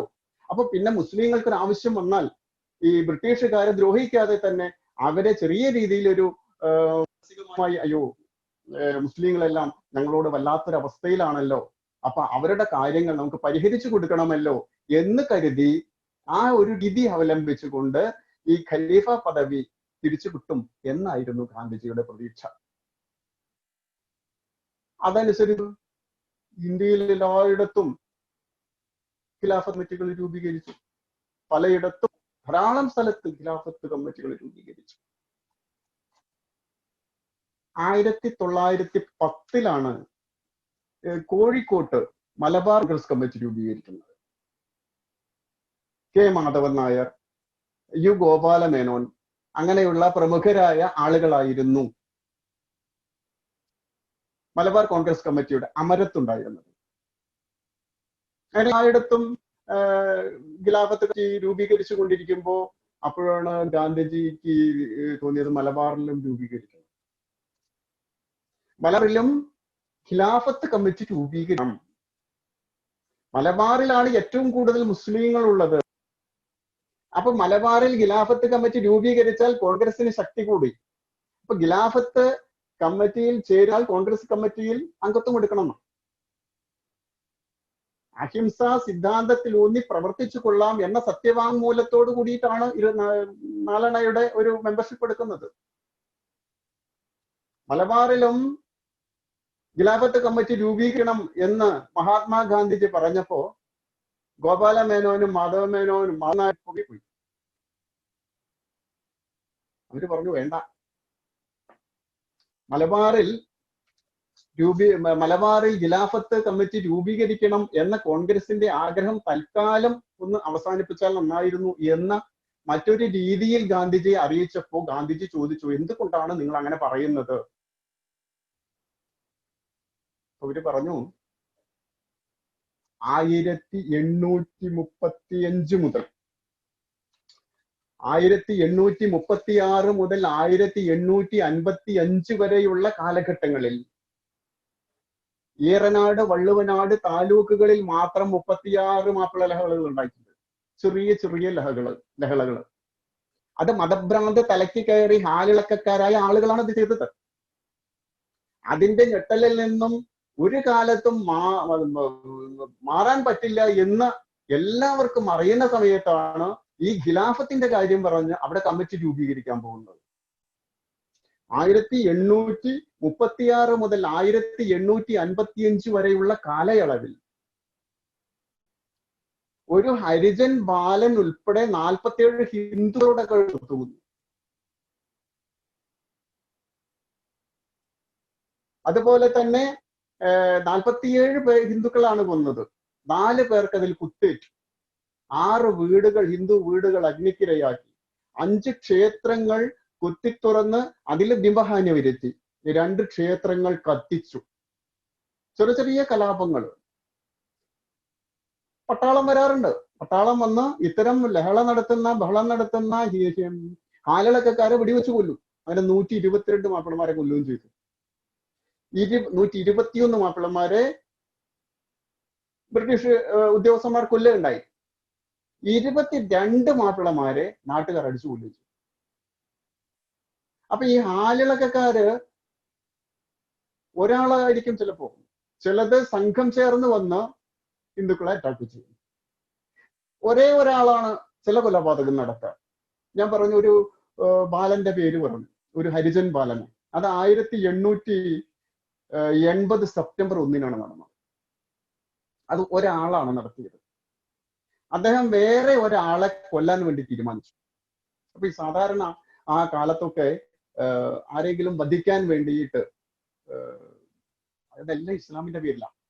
ഇസ്ലാമിന് വേണ്ടി പുണ്യയുദ്ധം ചെയ്താൽ വീരസ്വർഗം പ്രാപിക്കുന്ന, ഷഹീദായി കഴിഞ്ഞ് മരിച്ചു കഴിഞ്ഞാൽ. അങ്ങനെ 122 ആളുകളെയും 121 ആളുകളെയും അങ്ങനെ കൊന്നതാണ്. ഷഹീദാവാൻ തീരുമാനിച്ചവരാണ്. അങ്ങനെ ഷഹീദാവാനുള്ള തയ്യാറെടുപ്പോടെ ഒരാളെ കൊല്ലാൻ വേണ്ടി ഒരു ആൾ ചെന്നു. അവിടെ ചെന്നപ്പോ അദ്ദേഹം ഇല്ല. അദ്ദേഹം ഇല്ലെങ്കിൽ ആ കുടുംബത്തിൽ ആരെങ്കിലും ഒരാളെ കിട്ടിയാൽ മതി, അയാളെ അനിയനെ കിട്ടിയാൽ മതി. അനിയനെയും കിട്ടിയില്ല. അങ്ങനെ തിരിച്ചു വരുമ്പോഴാണ് ഈ ഹരിജൻ കുടില് കാണുന്നത്. ആ ബാലനെ ആ വീട്ടിൽ നിന്ന് ഇറക്കി ഒരു മരത്തിനോട് ചേർത്ത് നിർത്തി കഴുത്ത് മുറിച്ച് ഒരു ഹരിജൻ ബാലൻ. എന്താ കാരണം? ആ ഹരിജൻ ബാലൻ അടക്കി വെച്ച് മുസ്ലിമായി. പിന്നെ തിരിച്ച് അത് ഹിന്ദു തന്നെ ആയതിലുള്ള ഒരു പ്രതികാരം. ഇങ്ങനത്തെ 2 or 3 സംഭവങ്ങൾ ഈ കാലയളവിൽ ഉണ്ടായിട്ടുണ്ട്. ഞാൻ ഈ പറഞ്ഞ ഹരിജൻ ബാലനെ കൊലപ്പെടുത്തിയ ഈ ഒരു സംഭവമൊക്കെ വില്യം ലോഗൻ മലബാർ മാനുവലിൽ വളരെ കൃത്യമായിട്ട് രേഖപ്പെടുത്തി. അപ്പൊ ഇതെന്താണ് ഇതിനൊക്കെ കാരണം? ഇതിന് കാരണം പലരും പറയുന്നുണ്ട്, അത് ജന്മി കുടിയാൻ പ്രശ്നങ്ങളാണ്. ഇവിടെ ജന്മി കുടിയാൻ പ്രശ്നമൊന്നുമല്ല. ഹരിജൻ ബാലൻ ജന്മിയായിരുന്നോ? അല്ല. അങ്ങനെ പല കേസുകളും പല സംഭവങ്ങളും ചരിത്രത്തിൽ പരിശോധിച്ച് നോക്കുമ്പോൾ 1836 മുതൽ 1855 വരെയുള്ള കാലയളവിൽ നടന്ന ഈ കൊലപാതകങ്ങൾ ജന്മി കുടിയാൻ പ്രശ്നമായിരുന്നില്ല. എന്നാൽ 47ഓളം ഹിന്ദുക്കൾ കൊല്ലപ്പെട്ടതിൽ 2 or 3 or 4 ഹിന്ദു ജന്മിമാർ കൊല്ലപ്പെട്ടിട്ടുണ്ട്. അത് കുടിയാൻ ജന്മി പ്രശ്നം തന്നെയാണ്. നമുക്കത് കൃത്യമായിട്ട് പറയണമല്ലോ. അങ്ങനെ വരുമ്പോ അത് എങ്ങനെ ഉണ്ടായി എന്ന് കൂടെ നമ്മൾ ഓർക്കണം. അവിടെയാണ് നമ്മൾ ടിപ്പുവിലേക്ക് എത്തുന്നത്. ടിപ്പുവിന്റെ പടയോട്ടക്കാലത്ത് ടിപ്പു വന്ന് ഇവിടെയുള്ള ക്ഷേത്രങ്ങൾ തകർത്തു, ഹിന്ദുക്കളെ മതം മാറ്റി, മതം മാറാത്ത ഹിന്ദുക്കളെ കൊന്നു, കെട്ടിത്തൂക്കി, അങ്ങനെ ക്രൂരമായ മരണഭീതി വിതച്ചുകൊണ്ട് ഈ ടിപ്പു മലബാർ മുഴുവൻ പിടിച്ചടക്കിയപ്പോ പലരുടെയും ഇവിടെ നിൽക്കാൻ കഴിയാതെ ധാരാളം ആളുകൾ ഇവിടുന്ന് പലായനം ചെയ്തിട്ടുണ്ട്. ടിപ്പുവിന്റെ വാളിന് ഇരയാവാതെ തിരുവിതാംകൂർ മേഖലയിലേക്ക് ധാരാളം ആളുകൾ പ്രാണരക്ഷാർത്ഥം ഓടി ഒളിച്ചിട്ടുണ്ട്. അപ്പൊ ഇവരുടെ ഭൂമിയൊക്കെ ആരും നോക്കാനാവാത്ത അവസ്ഥ വന്നു. അങ്ങനെ ടിപ്പു വരുന്നു, ഒരു ജന്മിയുടെ ഭൂമിയുടെ പിടിച്ചെടുക്കുന്നു. ആ ഭൂമി ആ ജന്മയുടെ കുടിയാന് കൊടുക്കുക. ഇതാ ഇന്ന് മുതൽ ഈ ഭൂമി നിനക്കുള്ളതാണ്. ആ കുടിയാനെ സംബന്ധിച്ചിടത്തോളം ലോട്ടറി അടിച്ച മായി, ബമ്പർ ലോട്ടറി അടിച്ച മായി. ഈ കുടിയാൻ ഈ ജന്മിക്ക് വേണ്ടി പണിയെടുത്ത് അത് ഒരു വരുമാനം ആ ജന്മിക്ക് കൊടുത്തുകൊണ്ട് ജീവിച്ചിരിക്കുമ്പോഴാണ് ദൂതനെ പോലെ പടയോട്ടം വരുന്നതും വിജയായി മാറുന്നത്, അല്ലെങ്കിൽ വസ്തു ഉടമസ്ഥായി മാറുന്നത്. ടിപ്പുവിന്റെ പടയോട്ടം കഴിഞ്ഞു, കൊല്ലപ്പെട്ടു, പോയവരൊക്കെ തിരിച്ചു വന്നു. തിരിച്ചു വന്നപ്പോ എന്താ അവസ്ഥ? മുസ്ലിംസിന്റെ കയ്യിലാ, പല ഭൂമികളും മാപ്പിളമാരുടെ കയ്യിലാ. എല്ലാം ജന്മിമാരങ്ങോട്ട് പിടിച്ചെടുത്തു. അവരുടെ ഭൂമിയാണല്ലോ. എന്റെ ഭൂമി ഞാൻ ഓടിപ്പോയെന്ന് കരുതി എന്റെ ഭൂമി പിടിച്ചെടുത്ത് അത് മറ്റൊരാൾക്ക് ടിപ്പുവിന് എന്താണ് അധികാരമുള്ളത്? വിരുന്ന് വന്നവൻ ആ വീട്ടിലെ സാധനങ്ങളൊക്കെ എടുത്തു പോകുന്നത് എന്ന് തുല്യമല്ലേ? അങ്ങനെ ആ ഭൂമി തിരിച്ചു പിടിച്ചപ്പോ ഇവർക്ക് അതിൽ ഒരു ആശാഭംഗം വന്നു. വീണ്ടും അവര് കുടിയാന്മാരായി മാറുക. അവിടെ നിന്ന് തുടങ്ങുന്നു 1836 മുതലുള്ള ഹിന്ദു മുസ്ലിം അസ്വസ്ഥതകൾ. എന്തൊക്കെ, ഏത് രീതിയിലായിരുന്നു അത്? പാട്ടം കൃത്യമായി കൊടുക്കില്ല. ഇപ്പൊ ഒരു ജന്മിയുടെ കയ്യിൽ നിന്നും ഒരു ഭൂമി കൃഷി ചെയ്യാൻ ഏറ്റുവാങ്ങി കഴിഞ്ഞാൽ അതിൽ നിന്ന് കിട്ടുന്ന വിളയുടെ ഒരു ഭാഗം ജന്മിക്ക് കൊടുക്കാം എന്നൊരു പാട്ട വ്യവസ്ഥ, അതിന് പാട്ടക്കരാർ എന്ന് പറയും. ആ കരാർ പ്രകാരം അദ്ദേഹം അത് കൊടുത്തിരിക്കണം. ഇപ്പൊ നമ്മൾ വാടകയ്ക്ക് വീട് മറ്റും വാങ്ങിക്കുന്നത് പോലെ വാടകയ്ക്ക് വീട് മേടിച്ചിട്ട് വാടക കൊടുക്കാതിരുന്നാൽ എന്ത് ചെയ്യും? ഒഴിപ്പിക്കും. അതുപോലെ അതാത് സമയത്തെ ഈ പാട്ടം കൊടുക്കണമെന്ന ആ പാട്ടക്കരാർ ലംഘിക്കുക, കൊടുക്കില്ല. അതൊരു വിരോധമാണ്. അത് ഈ നേരത്തെ പറഞ്ഞ വിരോധമാണ്. കൊടുക്കാതിരിക്കുമ്പോ എന്ത് ചെയ്യും? കോടതിയിൽ പോകും. ചില ജന്മിമാരെന്ത് ചെയ്യും? കോടതിയിൽ പോകില്ല. നേരെ എന്ത് ചെയ്യും? അയാൾ മറ്റൊരാളെ, അത് മുസ്ലിമിനെ ഏൽപ്പിക്കുന്നത്, വേറെ ആരെയൊന്നുമല്ല, അത് മറ്റൊരു കുടിയാനെ മേൽച്ചാർത്ത് കൊടുത്ത് അതണ്ട് ഏൽപ്പിക്കും. അപ്പൊ ഇതിൽ മറ്റവന് വൈരാഗ്യം വർദ്ധിച്ചു, ആ ജന്മിയെ കൊല്ലും. അത് മുസ്ലിം കുടിയാന്മാർക്കിടയിൽ മാത്രമാണ് ഉണ്ടായത്. മഞ്ചേരി കോടതിയിൽ, സിവിൽ കോടതിയിൽ 10 കുടിയെ ഒഴിപ്പിക്കാനുള്ള 10 കേസുകൾ പരിശോധിച്ചപ്പോ അതിൽ 4 കേസുകൾ മാത്രമാണ് ആ കാലത്ത് കുടിയാന്മാർക്കെതിരായിട്ടുള്ള, ഹിന്ദു മുസ്ലിം കുടിയാന്മാർക്കെതിരായിട്ടുള്ള ഒഴിപ്പിക്കൽ ഉണ്ടായിട്ടുള്ളൂ. അപ്പൊ ഹിന്ദു കുടിയാന്മാർ വേറെ ഉണ്ട്, അവർക്കൊന്നും ഒരു പ്രശ്നമില്ല. അപ്പൊ ആ ഒരു വൈരാഗ്യമാണ് ഈ തരത്തിൽ 1936 മുതൽ 1855 വരെയുള്ള കാലയളവിൽ നടന്നു. ഇങ്ങനെ മതഭ്രാന്ത് തലയ്ക്ക് കയറി ഒരാളെ കൊല്ലാൻ തീരുമാനിച്ചു കഴിഞ്ഞാൽ നേരെ ഇവർ പോയി മമ്പുറം തങ്ങളുടെ അടുത്ത് പോയി ഈ കാര്യം പറഞ്ഞ് അനുഗ്രഹം വാങ്ങിച്ചിട്ടാണ് ഈ കൊലപാതകമൊക്കെ നടത്തിയിരുന്നത്. അതും രേഖപ്പെടുത്ത വസ്തുതയാണ്. മലബാർ മാന്യയിൽ വളരെ കൃത്യമായിട്ട് 1836 ചാക്കുണ്ണിപ്പണിക്കരെ കുത്തിക്കൊന്നുകൊണ്ടായിരുന്നു, അപ്പൻ എന്ന് പറയുന്ന ഒരാൾ കുത്തിക്കൊന്നുകൊണ്ടായിരുന്നു ഈ കൊലപാതകങ്ങളെല്ലാം നടന്നത് എന്ന് അദ്ദേഹം വളരെ കൃത്യമായിട്ട് തന്നെ ഓരോ വർഷത്തെയും കൃത്യമായിട്ട് അദ്ദേഹം രേഖപ്പെടുത്തിയിട്ടുണ്ട്. അതെല്ലാം നടത്തത് മമ്പുറം തങ്ങളുടെ അടുത്ത് പോയിട്ട് അനുഗ്രഹം വാങ്ങിച്ചുകൊണ്ടായിരുന്നു എന്നുള്ളത്. അങ്ങനെ മതഭ്രാന്ത് തലയ്ക്ക് കയറിയ അവരുടെ ഇടയിലേക്ക് ഖിലാഫത്ത് പ്രസ്ഥാനത്തിന്റെ കാര്യം പറഞ്ഞ എന്തായിരിക്കും അവസ്ഥ? അതുകൊണ്ട് വേണ്ട. ഗാന്ധിജി സമ്മതിച്ചില്ല. ഗാന്ധിജി പറഞ്ഞു അതിനൊരു പരിഹാരമുണ്ട്. എന്താ പരിഹാരം? ഖിലാഫത്തിന്റെ മലബാറിൽ ഖിലാഫത്തിന്റെ നേതൃത്വം കോൺഗ്രസ്സുകാർ ഏറ്റെടുക്കണം. കുഴപ്പമില്ലല്ലോ. ഖിലാഫത്ത് കമ്മിറ്റി രൂപീകരിക്കാം, അതിന്റെ കടിഞ്ഞാൺ മാധവൻ നായരെ പോലുള്ള ആളുകളുടെ കയ്യിലിരിക്കട്ടെ. എന്നാ പിന്നെ ഒരു കുഴപ്പവും ഉണ്ടാവില്ല. ആദ്യമൊക്കെ പറഞ്ഞു നോക്കി. ഗാന്ധിജിയല്ലേ പറയുന്നത്, നേതാവാണ്, രാജ്യം മുഴുവൻ അറിയുന്ന ആളാണ്. അവരുടെ താഴെയുള്ള ആളുകളാണ് മാധവൻ നായരും ഗോപാലമേനോനെ പോലുള്ള ആളുകൾ. സമ്മതിച്ചു. അങ്ങനെ മലബാറിൽ ഖിലാഫത്ത് പ്രസ്ഥാനം, ഖിലാഫത്തിന്റെ കമ്മിറ്റികൾ രൂപീകരിക്കാൻ തീരുമാനിച്ചു. അതിന്റെ ഒരു പ്രചരണത്തിന്റെ ഭാഗമായിട്ട് ഗാന്ധിജിയും യാക്കൂബ് ഹസനും ഒക്കെ കോഴിക്കോട്ടെത്തി. കോഴിക്കോട്ട് കടപ്പുറത്ത് 1.25 ലക്ഷത്തോളം വരുന്ന ജനങ്ങളെ അഭിസംബോധന ചെയ്തുകൊണ്ട് മഹാത്മാഗാന്ധിജി പറഞ്ഞു, ബ്രിട്ടീഷ് ഗവൺമെന്റ് ചെയ്തത് വളരെ തെറ്റാണ്. നിങ്ങളുടെ ആത്മീയ പുരുഷനായിട്ടുള്ള തുർക്കിയുടെ ഖലീഫ പദവി നഷ്ടപ്പെടുത്തിയത് അത് നിങ്ങളോട് ചെയ്ത കടുത്ത ദ്രോഹമാണ്. അപ്പൊ അതുകൊണ്ട് അത് പുനഃസ്ഥാപിക്കാൻ ഖിലാഫത്ത് മൂവ്മെന്റ് നിസ്സഹകരണ സമരത്തിലൂടെ നടത്തണം. നിസ്സഹകരണ സമരത്തിലൂടെ ആ പദവി തിരിച്ചു കിട്ടാനുള്ള പദ്ധതി ഉണ്ടാക്കണം. നിങ്ങൾ എല്ലാവരും അതിന് ജോയിൻ ചെയ്യണം എന്ന് കോഴിക്കോട് കടപ്പുറത്ത് വെച്ച് ഗാന്ധി. അങ്ങനെ അടിസ്ഥാന ഖിലാഫത്ത് രൂപീകരിക്കാനുള്ള യോഗം നടന്നത് മഞ്ചേരിയിലാണ്. മഞ്ചേരി രാമയ്യ പോലുള്ള ആളുകൾ, അനിബന്റും രാമയ്യെ പോലുള്ളവർ അവരെല്ലാം വന്നു. ധാരാളം മുസ്ലിങ്ങൾ വന്നു, കാര്യങ്ങൾ പറഞ്ഞു. ഖിലാഫത്ത് പുനഃസ്ഥാപിക്കണം എന്നാണ് പറയുന്നത്. ആ കാലത്ത് മാപ്പിളമാരുടെ ഒരു പൊതുബോധം എന്ന് പറഞ്ഞാൽ അവർക്ക് ഇന്നത്തെ പോലെ ഇന്ന് രീതിയിൽ നിൽക്കുന്ന മുസ്ലിം സമൂഹമാണ്. എന്നാൽ അവരെ സംബന്ധിച്ചിടത്തോളം മതം മാത്രമേ ഉള്ളൂ. ആ മുസ്ലിങ്ങൾ അല്ലാത്തവരൊക്കെ കാഫിറുകളാണ്, അവിശ്വാസികളാണ്, അവർ ഐക്യപ്പെടേണ്ടവർ എന്ന ഒരു ചിന്ത ഉള്ളിൽ വെച്ച് നടക്കുന്ന ആളുകളാണ് ആ കാലത്തുള്ളവർ. അവരുടെ മുമ്പിലാണ് ഈ ഖിലാഫത്തിന്റെ കാര്യം ചെയ്യുന്നത്. കമ്മിറ്റികളൊക്കെ രൂപിച്ചു. ഖിലാഫത്ത് കമ്മിറ്റികൾ 3000-ഓളം കമ്മിറ്റികൾ രൂപീകരിച്ചപ്പോ ഈ ഖിലാഫത്ത് പ്രസ്ഥാനത്തിൽ, ഈ ഖിലാഫത്ത് കമ്മിറ്റികളിൽ 20,000-ൽ പരം അംഗങ്ങൾ ഉണ്ടായി.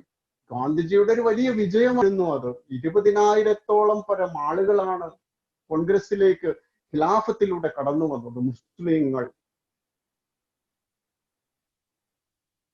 നിസ്സഹകരണമാണ്, നിസ്സഹകരണ സമരമാണ്.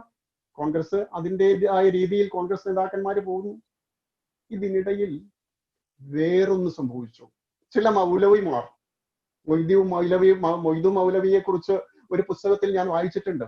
മൊയ്തു മൗലവി പറഞ്ഞതൊക്കെ ചില മൗലവിമാർ എന്ന് പറഞ്ഞുകൊണ്ടാണ് മൊയ്തു മൗലവിയുടെ ഒരു പ്രബോധനം, മുസ്ലിങ്ങളോടുള്ള ഒരു പ്രബോധനം പറയുന്നത്. അതിന്റെ തുടക്കം പറയുന്നത് എങ്ങനെയാ? ഇസ്ലാം അപകടത്തിലാണ്. ഈ പറയുന്ന കോൺഗ്രസ് അറിയുന്നില്ല കേട്ടോ. ഈ മുസ്ലിങ്ങൾക്കിടയിലേക്ക് വന്നിട്ട് പറയാണ് ഇസ്ലാം അപകടത്തിലാണ്. ബ്രിട്ടീഷ് ഗവൺമെന്റ്, ബ്രിട്ടീഷ് അധികാരികൾ ക്രിസ്ത്യാനികളാണ്. അവർ ഇസ്ലാമിനെ ഇല്ലാതാക്കാൻ ശ്രമിക്കുന്നു. അതുകൊണ്ട് ഖിലാഫത്ത് സ്ഥാപിക്കാൻ നിങ്ങൾ ഇസ്ലാം പറഞ്ഞത് പ്രകാരമുള്ള ആയുധങ്ങൾ എടുക്കണം. ഇസ്ലാം പറഞ്ഞത് പ്രകാരം ആയുധങ്ങൾ എടുത്ത് അടരാടാൻ തീരുമാനിക്കണം. ആരോടാണിത് പറയുന്നത്? നേരത്തെ മതം തലക്കി കയറിയവരോടാണ് ഇസ്ലാം അപകടത്തിലാണെന്ന് പറയുന്നത്. അതാണോ അവിടെ പറയേണ്ടത്? ഇത് ഒരാളല്ലാത്രേ, പലരും മുസ്ലിങ്ങൾക്കിടയിൽ ഇങ്ങനെ ഒരു ഇൻജക്ട് ചെയ്തു എന്നാണ് പറയുന്നത്. പല മൗലവിമാരും പല മതപുരോഹിതന്മാരും സാധാരണക്കാരായ മുസ്ലിങ്ങൾക്കിടയിൽ ഇസ്ലാം അപകടത്തിൽ എന്ന ഒരു ഇൻജക്ട് ചെയ്തു എന്നാണ് ചരിത്രത്തിൽ പല പുസ്തകങ്ങളിലും പറയുന്നത്. ഇത് അവരെ സംബന്ധിച്ചിടത്തോളം വല്ലാത്ത വിഭ്രാന്തിക്കിടയാക്കി. ഇസ്ലാം അപകടത്തിൽ എന്ന് പറഞ്ഞാൽ ഇസ്ലാമിനെ നിലനിർത്താൻ അവർ ബാധ്യസ്ഥരാണ്. ആ ഒരു യുദ്ധം നടത്താൻ അവർ തയ്യാറാണ്. അവർക്ക് മരണത്തിൽ ഭയമില്ല. ആ യുദ്ധത്തിൽ മരിച്ചു ഷഹീദായി കഴിഞ്ഞാൽ വീരസ്വർഗം കിട്ടും. ഈ ഒരു ചിന്തയാണ് വന്നത്. അപ്പൊ അവിടെ എന്തായി? തുർക്കിയിലെ ഖലീഫയും പോയി, ഈ അധികാരം തിരിച്ചു കിട്ടണമെന്നും പോയി, ഒക്കെ പോയി. പിന്നെ എന്തു വന്നു ഈ പ്രചരണത്തിലൂടെ? ഖിലാഫത്ത് സ്ഥാപിക്കും.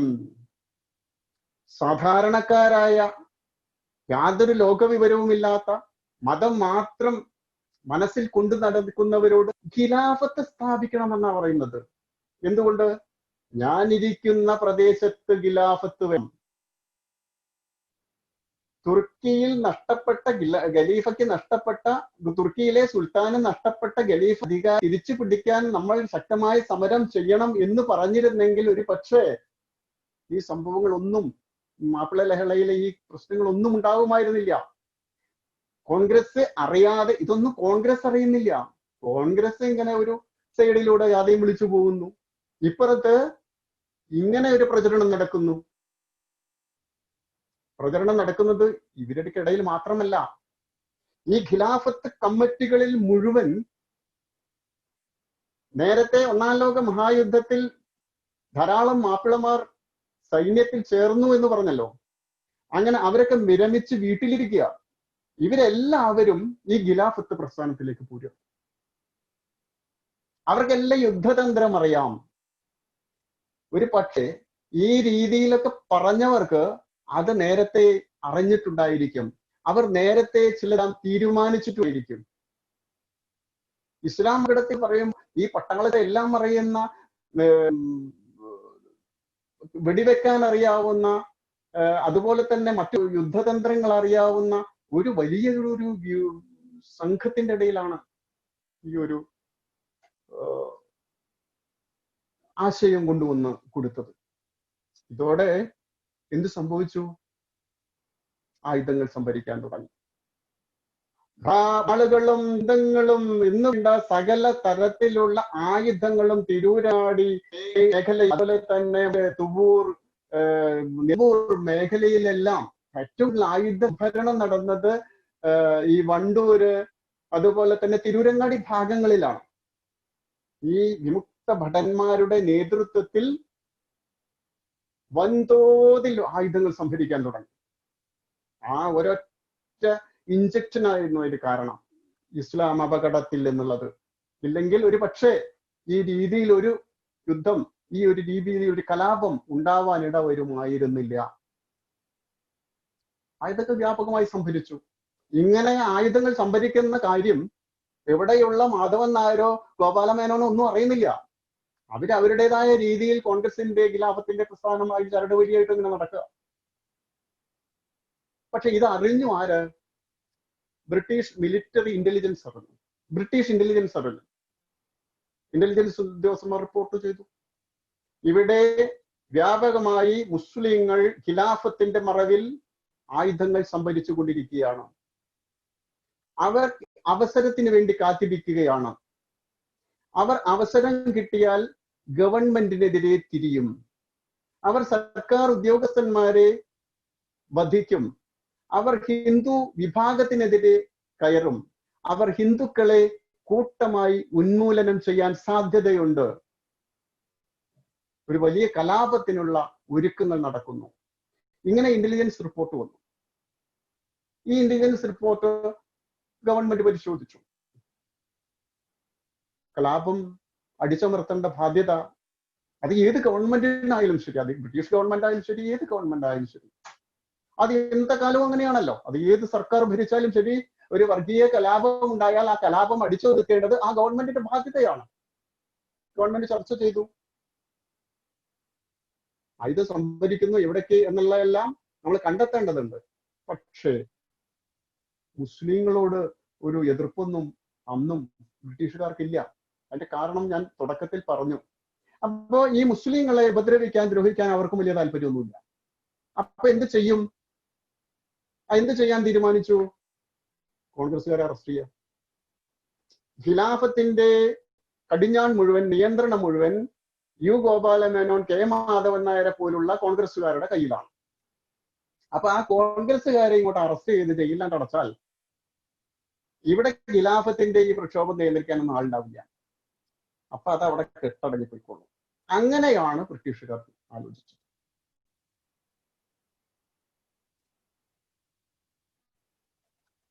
അങ്ങനെ മാധവൻ നായർ ഉൾപ്പെടെയുള്ള ആളുകളെ അറസ്റ്റ് ചെയ്യാൻ വേണ്ടിയിട്ട് ബ്രിട്ടീഷ് ഗവൺമെന്റ് തീരുമാനിച്ചു. ഈ സമയത്ത് കോൺഗ്രസിന്റെ ഒരു പൊതുയോഗം, സാധാരണ കോഴിക്കോട് കടപ്പുറത്താണ് ഇത്തരം യോഗങ്ങളൊക്കെ നടത്താറുള്ളത്. പഴയ കാലത്തെ, ഇപ്പൊ ഈ അടുത്ത കാലത്ത് പ്രധാനപ്പെട്ട യോഗങ്ങൾ മുഴുവൻ നടക്കുന്നത് കോഴിക്കോട് കടപ്പുറത്താണ്. അതുപോലെ തന്നെ ഈ ഒരു യോഗം നടത്താൻ വേണ്ടിയിട്ട് തീരുമാനിച്ചു. മാധവൻ നായർ ഉൾപ്പെടെയുള്ള ആളുകൾ കോഴിക്കോട് കടപ്പുറത്ത് ഒരു യോഗം നടത്താൻ തീരുമാനിച്ചു. ഇത് ഗവൺമെന്റ് അറിഞ്ഞു. ഗവൺമെന്റിനെ സംബന്ധിച്ചിടത്തോളം ഇത് കിട്ടിയ അവസരമാണ്. ഇവരെല്ലാവരും നേരെ കിട്ടുകയാണല്ലോ ഒരു യോഗത്തിന്റെ സ്ഥലത്ത്. ഉടനെ തന്നെ നിരോധനാജ്ഞ പ്രഖ്യാപിച്ചു. പൊതുയോഗം നടത്താൻ പാടില്ല എന്ന് നിരോധനാജ്ഞ പ്രഖ്യാപിച്ചു. ഇവര് നിരോധനാജ്ഞ ലംഘിച്ചുകൊണ്ട് അവിടെ പൊതുയോഗം നടത്താൻ എത്തിയ സമയത്ത് മാധവൻ നായർ ഉൾപ്പെടെയുള്ള കോൺഗ്രസ് നേതാക്കന്മാരെ ഗവൺമെന്റ്, ബ്രിട്ടീഷ് പോലീസ് അറസ്റ്റ് ചെയ്ത് ജയിലിലടച്ചു. അവരെ ജയിലിലടച്ചു. ബ്രിട്ടീഷുകാരെ സംബന്ധിച്ചാൽ ഇനിയൊരു പ്രശ്നം ഉണ്ടാവില്ല. പക്ഷേ ആയുധങ്ങൾ സംഭരിച്ചു വെച്ചിരുന്നവർ, അവർക്ക് വീണ് കിട്ടിയ അവസരമായിരുന്നു അത്. നിയന്ത്രിക്കാൻ ആളില്ല. മറ്റത് മാധവ മേനോനും ഗോപാല മേനോനും ഒക്കെ പറഞ്ഞാൽ, കാരണവന്മാരൊക്കെ പറഞ്ഞാൽ പിന്നെ അത് കേൾക്കണമല്ലോ. ഇതെല്ലാം ഇതിലും പോയി. ഇനി എന്ത്?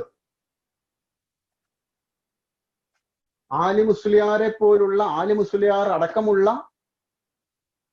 മതപുരോഹിതന്മാരുടെയും മതത്തിന്റെ തലയ്ക്ക് മതം മാത്രം കയറിയിരിക്കുന്ന മുസ്ലിം സമൂഹത്തിന്റെയും നിയന്ത്രണത്തിലേക്ക് ഖിലാഫത്തിന്റെ പ്രവർത്തനം അങ്ങോട്ട് മാറുകയാണ്. ഇവിടെ മാപ്പിള ലഹള നടന്നത് 3 ഘട്ടങ്ങളിലായി പറഞ്ഞു. അതിലെ ഒന്നാമത്തെ ഘട്ടമാണ് ഇവിടെ പൂർത്തിയായത്. അത് ഖിലാഫത്ത് കമ്മിറ്റികൾ രൂപീകരിച്ചത് മുതൽ കോൺഗ്രസ് നേതാക്കന്മാരുടെ അറസ്റ്റ് വരെയുള്ള ഒന്നാം ഘട്ടം. രണ്ടാം ഘട്ടം എന്ന് പറയുന്നതാണ് ഇപ്പൊ തുടങ്ങുന്നത്. ഞാൻ പറഞ്ഞു തുടങ്ങുന്നത് ആലി മുസ്ലിയാർ അടക്കമുള്ള ആളുകളുടെ ഇടയിലേക്ക് ഖിലാഫത്തിന്റെ ഈ കടിഞ്ഞാൺ വന്നതോടുകൂടി അവസരത്തിന് വേണ്ടി കാത്തിരുന്ന അവർക്ക് അവരുടെ മനസ്സിൽ രൂപപ്പെട്ടത് ഇസ്ലാം അപകടത്തിൽ എന്ന് പറഞ്ഞ ആ സന്ദേശമാണ്. അവരെ സംബന്ധിച്ചിടത്തോളം എല്ലാം ഇസ്ലാം അല്ലാത്തതിന് എല്ലാം ഭൂമുഖത്ത് നിന്ന് തുടച്ചു നീക്കിയതിനു ശേഷം ഒരു ഖിലാഫത്ത് രാജ്യം സ്ഥാപിക്കുക എന്ന് തന്നെയായിരുന്നു. അതിനൊരു അവസരത്തിന് വേണ്ടി അവര് കുറച്ചുകൂടെ കാത്തിരുന്നു. പക്ഷെ ഇതിനിടയിൽ തന്നെ അവസരം എന്ന് പറയുമ്പോൾ തന്നെ ഖിലാഫത്ത് രാജ്യത്തിന് വേണ്ടി പ്രക്ഷോഭം നടക്കാൻ വേണ്ടി, മുസ്ലിങ്ങൾക്കിടയിൽ പ്രക്ഷോഭം നടക്കാൻ വേണ്ടി പോകുന്നു എന്ന് സാധാരണക്കാരായ മുസ്ലിങ്ങൾക്കിടയിലേക്ക് ഇത് ഇറങ്ങി ചെന്നപ്പോ അങ്ങിങ്ങ് അക്രമങ്ങൾ പൊട്ടിപ്പുറപ്പെട്ടു. താനാളൂരിൽ കള്ളു ചെത്തുകാരെയാണ് ആദ്യം ആക്രമിച്ചത്. ആദ്യം മലബാർ കലാപത്തിന്റെ അല്ലെങ്കിൽ മാപ്പിള ലഹളയുടെ ആദ്യത്തെ അക്രമം നടക്കുന്നത് താനാളൂരിലാണ്. താനാളൂരിലെ കള്ളു ചെത്തുകാർക്ക് നേരെ അക്രമം അഴിച്ചുവിട്ടു. എന്താ കള്ളു ചെത്തുകാർക്കെതിരെ അക്രമം അഴിച്ചുവിട്ടത്? കള്ളു കുടിക്കൽ ഇസ്ലാമിന് വിരുദ്ധമാണ്. അവിടെ നിന്ന് തുടങ്ങുക. വേറെയും ചില അക്രമങ്ങൾ ഒരു മാലയിലെ കണ്ണി പോലെ ചില ഭാഗങ്ങളിൽ പൊട്ടിപ്പുറപ്പെടാൻ തുടങ്ങി. അതിനിടയിലാണ് ഇതെല്ലാം ഗവൺമെന്റ് നിരീക്ഷിക്കുന്നുണ്ട്, സർക്കാർ നിരീക്ഷിക്കുന്നുണ്ട്. മാപ്പിള ലഹളയുടെ രണ്ടാം ഘട്ടം ബ്രിട്ടീഷ് ഗവൺമെന്റ് വളരെ കൃത്യമായിട്ട് ശ്രദ്ധിക്കുന്നുണ്ട്. അങ്ങനെ ഇരിക്കുമ്പോഴാണ് നിലമ്പൂരിൽ ഒരു സംഭവം ഉണ്ടാവുന്നത്. നിലമ്പൂർ കോവിലകത്ത് അവിടെ കളത്തിൽ മമ്മദ് എന്ന് പറയുന്ന ഒരാള്, അദ്ദേഹം അവിടുത്തെ കാര്യസ്ഥനാണ്. തലേ ദിവസം വരെ ഒരു കുഴപ്പമുണ്ടായിരുന്നില്ല. പിറ്റേ ദിവസം വന്നത് എന്താ? ഏറനാടൻ ഖിലാഫത്ത് സെക്രട്ടറി ആയിട്ടാണ് അദ്ദേഹം വരുന്നത്. ഖിലാഫത്തിന്റെ ആള് ഖിലാഫത്ത് രാജ്യം സ്ഥാപിക്കാൻ വേണ്ടി പോകുന്നു. മുഹമ്മദിന്റെ സ്വഭാവം മാറി. തലേ ദിവസം ജോലിക്ക് പോകുന്നതിന് മുമ്പ് തനിക്ക് കുറെ പണം കിട്ടാനുണ്ട് എന്ന് പറഞ്ഞ് അവിടുത്തെ തിരുമുൽപ്പാടായ ചിന്നനുണ്ണി തിരുമേനിയുമായി അദ്ദേഹം ശക്തമായ ഒരു വാഗ്വാദത്തിൽ ഏർപ്പെട്ടു. അപ്പൊ ജന്മിമാരും പൊതുവെ ഒരു നിസ്സാരക്കാരൊന്നുമല്ല. എന്ത് ചെയ്തു? തിരുമുൽപ്പാട് മഞ്ചേരി പോലീസിൽ ഒരു പരാതി കൊടുത്തു. തോക്ക് മോഷണം പോയി, കോവിലകത്തെ തോക്ക് മോഷണം പോയിരിക്കുന്നു. അതെടുത്തത് മമ്മദാണ്. മമ്മദ് എന്താ? മമ്മദ് ഖിലാഫത്ത് സെക്രട്ടറിയാണ്. ഖിലാഫത്ത് സെക്രട്ടറി എന്ന രീതിയിൽ മമ്മദ് ഈ കോവിലകത്തെ തിരുമുൽപ്പാടിനെ വളരെ രീതിയിൽ പെരുമാറുകയുണ്ടായി. തുടർന്ന് ഈ മഞ്ചേരി സർക്കിൾ ഇൻസ്പെക്ടറുടെ നേതൃത്വത്തിൽ മമ്മദിനെ തെരഞ്ഞു വരികയും മമ്മദിനെ അറസ്റ്റ് ചെയ്യാൻ പോവുകയും അതുപോലെ തന്നെ മമ്മദിന്റെ കയ്യിൽ നിന്നും തോക്കെടുക്കാൻ വേണ്ടി വരികയൊക്കെ ചെയ്തു. മമ്മദിന്റെ വീട്ടിൽ നിന്ന് തോക്ക് കിട്ടിയില്ല, അത് വേറെ കാര്യം. ആ തോക്കിന് എന്ത് സംഭവിച്ചു എന്നും ചരിത്രത്തിൽ എവിടെയും പറയുന്നില്ല. അങ്ങനെ മമ്മദിനെ പിടിക്കാൻ വേണ്ടിയിട്ട് മഞ്ചേരി സർക്കിൾ ഇൻസ്പെക്ടറുടെ നേതൃത്വത്തിലുള്ള പോലീസ് സൈന്യം വന്നപ്പോഴേക്കും ഖിലാഫത്ത് മൂവ്മെന്റുമായി ബന്ധപ്പെട്ട് പ്രവർത്തിക്കുന്ന മാപ്പിള ലഹളയുമായി തുടക്കം കുറിക്കാനുള്ള ആ ആളുകൾ എല്ലാവരും കൂടെ ഒത്തുചേർന്ന് ഈ സർക്കിൾ ഇൻസ്പെക്ടറെ അതിമോശമായ രീതിയിൽ അധിക്ഷേപിക്കുകയും അദ്ദേഹത്തെ കൊണ്ട് മാപ്പ് പറയിച്ച് തിരിച്ചയക്കുകയും ചെയ്തു. ഇത് മാപ്പിളമാരുടെ ഒരു ശക്തിയായി അവർ കരുതി. ഒരാളെ അറസ്റ്റ് ചെയ്യാൻ വന്ന, ഒരു തൊണ്ടി മുതൽ കണ്ടെടുക്കാൻ വന്ന ഒരു പോലീസ് വ്യൂഹത്തെ അതിന്റെ നേതൃത്വം കൊടുത്ത സർക്കിൾ ഇൻസ്പെക്ടറെ കൊണ്ട് മാപ്പ് പറയിച്ച് തിരിച്ചയക്കുക എന്ന് പറയും, പ്രത്യേകിച്ച് ആ കാലത്ത്. അപ്പൊ സ്വാഭാവികമായിട്ടും മാപ്പിളമാർക്കിടയിൽ അതിശക്തമായ ഒരു ആത്മവിശ്വാസം വളർന്നു എന്ന കാര്യത്തിൽ ഒരു സംശയവുമില്ല. ഈ സർക്കിൾ ഇൻസ്പെക്ടർ താൻ വല്ലാത്തൊരവസ്ഥയിലെത്തി. അദ്ദേഹത്തിന് അപമാനമായല്ലോ. അദ്ദേഹം നേരെ ഇത് കലക്ടർക്ക് റിപ്പോർട്ട് ചെയ്തു. അപ്പോഴാണ് അവിടെ ഇന്റലിജൻസ് പറഞ്ഞ ആ റിപ്പോർട്ടിന് ഗൗരവം വരുന്നത്. കോൺഗ്രസ്സുകാരെ അറസ്റ്റ് ചെയ്തിട്ടും ഇവിടെ അവസാനിക്കുന്നില്ല, ഇവിടെ തുടങ്ങുകയാണ്. അപ്പോ ഇത് കോൺഗ്രസ്സുകാരല്ല ഇതിന്റെ പിന്നിൽ. ഒരു ഖിലാഫത്ത് രാജ്യം സ്ഥാപിക്കാൻ പോകുന്നു, ഒരു വലിയ കലാപം വരാൻ പോകുന്നു എന്ന കാര്യം വളരെ കൃത്യമായിട്ട് ബ്രിട്ടീഷ് ഗവൺമെന്റിന് കൊടുത്തു. അപ്പൊ ആരൊക്കെയാണ് ഇതിന് നേതൃത്വം കൊടുക്കുന്നത്? ആലി മുസ്ലിയാർ, പിന്നെ ഇലവക്കുട്ടി, കുഞ്ഞലവി, അങ്ങനെയുള്ള കുറെ ആളുകള്. ഇവരുടെയൊക്കെ പേരൊക്കെ കണ്ടു. ഈ പേരുകളൊക്കെ എടുത്ത് FIR ഉണ്ടാക്കി. ആ FIR-ന്റെ അടിസ്ഥാനത്തിൽ 29 ആലി മുസ്ലിയാർ ഉൾപ്പെടെയുള്ള ചെമ്പ്രശ്ശേരി തങ്ങള്, ആലി മുസ്ലിയാർ, ലവക്കുട്ടി, കുഞ്ഞലവി തുടങ്ങി 29ഓളം ലഹളയ്ക്ക് നേതൃത്വം നൽകാൻ അല്ലെങ്കിൽ ലഹളക്കാരായ ആളുകളെ അറസ്റ്റ് ചെയ്യാൻ വേണ്ടിയിട്ട് വാറന്റ് ഒപ്പിട്ടു. ഇത് ഒപ്പിട്ടത് ദിവസത്തിന്റെ തലേ ദിവസം. ഇത് ഒപ്പിട്ടത് 1921 ആഗസ്റ്റ് 16-നാണ്. പക്ഷെ 15-ന് നേരത്തെ പറഞ്ഞ അറസ്റ്റ് ചെയ്യപ്പെട്ട ഗോപാലമേനോൻ ഉൾപ്പെടെയുള്ള മാധവ മേനോൻ ഉൾപ്പെടെയുള്ള കോൺഗ്രസ്സുകാരെ ജയിൽ മോചിതരാക്കുകയും ചെയ്തിട്ടുണ്ട്. ജയിൽ മോചിതരായ ഈ കോൺഗ്രസ് നേതാക്കന്മാർ ഖിലാഫത്തിന് വേണ്ടി എന്തൊക്കെ സംഭവിച്ചു എന്ന് അന്വേഷിക്കണ്ടേ? അല്ല, കോൺഗ്രസ്സുകാരെന്താ ചെയ്തത്? കോൺഗ്രസ്സുകാര് ഈ ജയിൽ മോചിതരായ ആളുകൾക്ക് വലിയൊരു സ്വീകരണം കൊടുക്കാൻ തീരുമാനിച്ചു. ഇവിടെ 29 പേരെ അറസ്റ്റ് ചെയ്യാൻ വേണ്ടിയിട്ടുള്ള ഉത്തരവ് 16-ാം തീയതി ഒപ്പിടുന്നു. 16-ാം തീയതിയോടുകൂടി 17-ാം തീയതി ഗോപാലമേനോരും മറ്റും കോഴിക്കോട് കടപ്പുറത്ത് സ്വീകരണം കൊടുക്കാൻ തീരുമാനിക്കുകയാണ്. ഇവിടെ 29 പേരെ പിടിക്കാൻ വേണ്ടിയിട്ട് പട്ടാള വ്യൂഹം മലപ്പുറത്തേക്ക് വരാൻ പോവുക. ആ ഭാഗത്തേക്ക് ശ്രദ്ധിച്ചതേ ഇല്ല കോൺഗ്രസ് എന്നുള്ളതാണ് ഒരു പരമാർത്ഥം. 17-ാം തീയതി ഇവർക്ക് സ്വീകരണം കൊടുക്കാൻ തീരുമാനിച്ച അതേ ദിവസം കോഴിക്കോട് കടപ്പുറത്ത് സ്വീകരണം കൊടുത്തു. കോൺഗ്രസ്സുകാർ കൊടുക്കുക മാത്രമല്ല, ഗാന്ധിജിയുടെ നിർദ്ദേശപ്രകാരം, ഗാന്ധിജി ആഹ്വാന പ്രകാരമുള്ള വിദേശ വസ്ത്രങ്ങൾ കത്തിച്ച് പ്രതിഷേധിക്കുകയും ചെയ്തു. അവിടെ തോക്കും കത്തിയും വാളും റെഡിയാക്കിയിരിക്കുമ്പോൾ ഇവിടെ വിദേശ വസ്ത്രങ്ങൾ കത്തിക്കുകയായിരുന്നു. അവരറിഞ്ഞില്ല ഇങ്ങനെ ഒരു വലിയൊരു മൂവ്മെന്റ് നടക്കുന്നു. പട്ടാളത്തിന്റെ ഗവൺമെന്റിന്റെ ഭാഗത്ത് നിന്ന് ഇങ്ങനെ ഒരു മൂവ്മെന്റ് നടക്കുന്നു. അതുപോലെ തന്നെ മുസ്ലിങ്ങൾക്കിടയിൽ ഖിലാഫത്തിന്റെ മറവിൽ ഒരു സംഘം മുസ്ലിങ്ങൾക്കിടയിൽ ഇങ്ങനെ ഒരു സംഭവം നടക്കുന്നു എന്ന് ഇവരൊന്നും അറിയുന്നില്ല. അങ്ങനെ ആഗസ്റ്റ് 17 തീയതി ആലി മുസ്ലിയാർ ഉൾപ്പെടെയുള്ള ആളുകൾ തങ്ങളെ അറസ്റ്റ് ചെയ്യാൻ പോകുന്നു എന്നൊരു വിവരം കിട്ടിയതിനെ തുടർന്ന് കുറെ ആളുകളെല്ലാം കൂടെ ചേർന്ന് തിരൂരങ്ങാടി പള്ളിയിൽ അഭയം പ്രാപിച്ചു, ഒളിച്ചു. സാധാരണ പള്ളിയിലേക്കൊന്നും ആളുകൾ പോകാറില്ലല്ലോ. എന്നാൽ കൂടുതൽ പട്ടാളക്കാർ വന്നു. പട്ടാളക്കാർ വന്നതിന് ശേഷം ഈ പള്ളി വളഞ്ഞു, പള്ളിയുടെ പുറത്ത് വളഞ്ഞു വന്നു. ഇവരെ അറസ്റ്റ് ചെയ്യാൻ വേണ്ടി വളഞ്ഞു. ഈ സമയത്ത് പല ഭാഗങ്ങളിലും ഒരു പ്രചരണമെത്തി. തിരൂരങ്ങാടി പള്ളി പട്ടാളം വെടിവെച്ചു. പല ഭാഗങ്ങളിൽ നിന്നും, താനൂരിൽ നിന്നും മാത്രം 3000-ഓളം ആളുകളാണ് നാഗാറ അടിച്ചിട്ട് വന്നത്. അതുപോലെ തന്നെ പാലക്കാട് പല ഭാഗങ്ങളിൽ നിന്നും, ഏറനാടിന്റെ പല ഭാഗങ്ങളിൽ നിന്നും ആളുകൾ ഓടുകയാണ്. തിരൂരങ്ങാടിക്ക് എത്ര ദൂരമുണ്ട്. പക്ഷെ അവിടെ അവരുടെ മനസ്സിൽ അത് ആ വികാരം ഇസ്ലാം, ഖിലാഫത്ത് അത് മാത്രമാണ് അവരുടെ വികാരം. അതിന് ദൂരം അവർക്ക് പ്രശ്നമില്ല. അവരെല്ലാം അരോഗ ദൃഢഗാത്രരാണ്. അവർ തിരൂരങ്ങാടിയിലേക്ക് ഓടുകയാണ്. പക്ഷെ അന്ന് ആദ്യത്തെ ദിവസം ഈ അലി മുസ്ലിയാരെ ഒന്ന് പിടിക്കാൻ സാധിച്ച വലിയ, അതോടുകൂടി കലാപം ആരംഭിക്കുകയാണ്.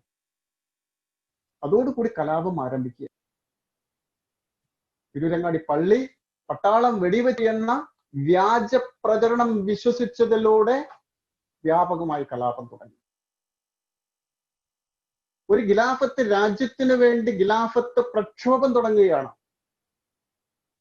അവർ പട്ടാളക്കാർക്കെതിരായി, അവർ ഗവൺമെന്റിന് എതിരായി. പാലങ്ങൾ പൊളിച്ചു, റെയിലുകൾ പൊളിച്ചു. പട്ടാളക്കാരെ ശരിക്കും പറഞ്ഞ ഒറ്റപ്പെടുത്തുക. കിടങ്ങ് കെട്ടി കാട്ടാന കയറാതിരിക്കാൻ വേണ്ടി വനങ്ങളിലൊക്കെ ചെയ്യാറില്ലേ, അതുപോലെ എല്ലാം അങ്ങ് ബ്ലോക്ക് ചെയ്തു. പല ഭാഗത്തും പട്ടാളക്കാരും ഇവർ ഏറ്റുമുട്ടി. പല പട്ടാളക്കാർ പല ഭാഗത്തു നിന്നും ഒഴിഞ്ഞുപോയി എന്നാണ് പറയുന്നത്. പട്ടാളക്കാർക്ക് ഒരുപാട് പരിക്ക് പറ്റി, പലരും മരിച്ചു വീണു. ഈ ഒരു രീതിയിൽ മെല്ലെ ഗവൺമെന്റിനെതിരെ വന്ന് നേരെ ഹിന്ദുക്കൾക്കെതിരെ കയറി, ഹിന്ദു വിഭാഗത്തിന് നേരെ കയറി. ഇതോടുകൂടി പട്ടാളം വീണ്ടും അടവിട്ടു. അപ്പൊ ഇവരുടെ മുന്നിൽ രണ്ട് ശത്രുക്കളായി. എന്താ? ഒന്ന്, ഹിന്ദുക്കളെ മുഴുവൻ കൊന്നൊടുക്കി ഖിലാഫത്ത് രാജ്യം സ്ഥാപിക്കണം. രണ്ട്, അതിനുള്ള ആ ഓട്ടത്തിനിടയിൽ, ആ യുദ്ധത്തിനിടയിൽ വിലങ്ങുതടിയായി നിൽക്കുന്നത് ഗവൺമെന്റ് ആണ്. അത് ബ്രിട്ടീഷ് പട്ടാളമാണ്. ബ്രിട്ടീഷ് പട്ടാളത്തിനെതിരെ യുദ്ധം ചെയ്യണം, അവരെ ഇല്ലാതാക്കണം, ഹിന്ദുക്കളെ ഇല്ലാതാക്കണം, കൂട്ടം മതപരിവർത്തനം നടത്തണം, ഇസ്ലാമിക രാജ്യം സ്ഥാപിക്കണം, ഖിലാഫത്ത് രാജ്യം സ്ഥാപിക്കണം. ഇതായിരുന്നു അവരുടെ ആവശ്യം. ഇതാണ് ബ്രിട്ടീഷുകാർക്കെതിരെ മാപ്പിളമാർ പട നയിച്ചു, യുദ്ധം ചെയ്തു എന്ന് പറയുന്നത്. അത് എന്തിനാണ്? സ്വാതന്ത്ര്യത്തിനല്ല. ഇവിടെ ഹിന്ദുക്കളെ കൊന്നെടുക്കാൻ, ഹിന്ദുക്കളുടെ പ്രൊട്ടക്ഷന് വേണ്ടിയിട്ട്, അതുപോലെ തന്നെ ലഹളയെ അനുകൂലിക്കാത്ത മുസ്ലിങ്ങളെ പ്രൊട്ടക്ട് ചെയ്യുന്നതിന് വേണ്ടി ഒരു നിയമ സംവിധാനം, നിയമവാഴ്ച നിലനിൽക്കാൻ വേണ്ടി ബ്രിട്ടീഷുകാർ ഇറങ്ങിയപ്പോ, പട്ടാളക്കാർ ഇറങ്ങിയപ്പോ, പോലീസ് ഇറങ്ങിയപ്പോ അത് എതിരായി. എന്റെ ഒരു ആഗ്രഹം പൂവണിയാൻ ആരെങ്കിലും തടസ്സമുണ്ടെങ്കിൽ ആ തടസ്സം നീക്കുക എന്നതാണ് എന്റെ ലക്ഷ്യം. ആ ലക്ഷ്യമാണ് അവിടെ നിറവേറിയത്.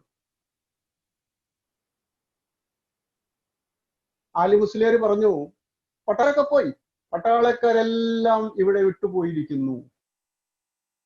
ഇനി ഏറനാടും വെള്ളവനാടും ഖിലാഫത്ത് രാജ്യമായി മാറിയിരിക്കുന്നു. ഏറനാട്ടിലെ ഖലീഫയായി. അങ്ങനെ ആലി മുസ്ലിയാർ സ്വയം അവരോധിക്കുകയാണ് ചെയ്തത്. അപ്പൊ നോക്കൂ, ഖിലാഫത്ത് മൂവ്മെന്റിന്റെ ഒരു ലക്ഷ്യം എന്തായിരുന്നു? ആ ലക്ഷ്യത്തിന് നേരെ വിപരീതമായി ഒരു കിടന്തയുടെ പേരിൽ ഇസ്ലാം അപകടത്തിൽ എന്ന ആസൂത്രിതമായ ഒരു സന്ദേശത്തിന്റെ മറവിൽ 2 താലൂക്കുകൾ ഇസ്ലാമിക രാജ്യമായി പ്രഖ്യാപിക്കുക. അവിടെ ഒരു ഖലീഫ വരികയാണ്, ആലി മുസ്ലിയാർ. ആലി മുസ്ലിയാർക്ക് ഒരു മന്ത്രിമാരുണ്ടായി. ആരാ മന്ത്രിമാര്? ലവക്കുട്ടിയും കുഞ്ഞലവിയും. അവരങ്ങനെ ഇസ്ലാമിക ഭരണം പൊടിപൊടിക്കുന്നു. ചെമ്പ്രശ്ശേരി തങ്ങൾ, കട്ടലശ്ശേരി മുഹമ്മദ് മുസ്ലിയാർ, വാരിയം കുന്നത്ത് കുഞ്ഞഹമ്മദ് മുസ്ലിയാർ, വാരിയംകുന്നത്ത് കുഞ്ഞഹമ്മദ് ഹാജി, ഇവർ അതാത് സ്ഥലങ്ങളിൽ പ്രാദേശിക രാജാക്കന്മാരാണ് നടക്കുക. എങ്ങനെ? എല്ലാവരുടെ കണ്ണുകളും ഹിന്ദുക്കൾക്കെതിരായിരുന്നു. അവർ ഹിന്ദു വീടുകളിൽ കയറി, ആ ഹിന്ദുകളിൽ കയറി അവിടെയുള്ള പുരുഷന്മാരെയും സ്ത്രീയെയും അവിടെയുള്ള കുട്ടികളെയും പിടിച്ചു കെട്ടിക്കൊണ്ടുപോകും. ഹിന്ദു സ്ത്രീകളെ ബലാത്സംഗം ചെയ്യുന്നു. ഹിന്ദു ഗർഭിണികളായ സ്ത്രീകളുടെ വയർ വെട്ടിപ്പിളർന്നു. ഇത് ഞാൻ പറയുന്നതല്ല, ഈ മാപ്പിള ലഹള കഴിഞ്ഞതിന് ശേഷം 3 അംഗ ദേവദാർ കമ്മിറ്റിയിലെ അംഗങ്ങൾ രേഖപ്പെടുത്തിയതാണത്. വയർ വെട്ടിപ്പിളർത്തിയിരുന്നു ഗർഭിണികൾ. ക്ഷേത്രങ്ങൾ കൊള്ളയടിക്കുന്നു, ക്ഷേത്രങ്ങൾ തീവെക്കുന്നു. ടിപ്പു സുൽത്താൻ മലബാറിൽ വരുമ്പോൾ ഏതൊരു അവസ്ഥയായിരുന്നോ മലബാറിൽ ദർശിച്ചിരുന്നത്, അതേ ഒരു ദർശനമായിരുന്നു ഏറനാട്ടിലും വള്ളുവനാട്ടിലും കണ്ടത് അവിടെയുള്ള മാപ്പിളമാർ ചെയ്തത്.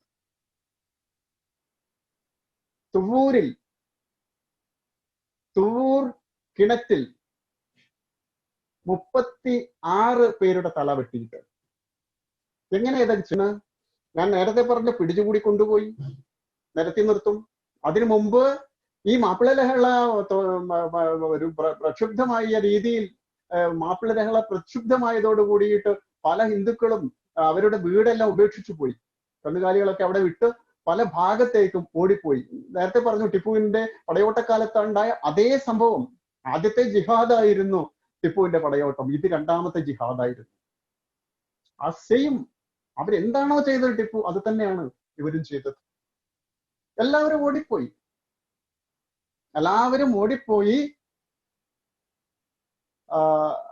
അവരുടെ ഇല്ലങ്ങൾ കയ്യേറി.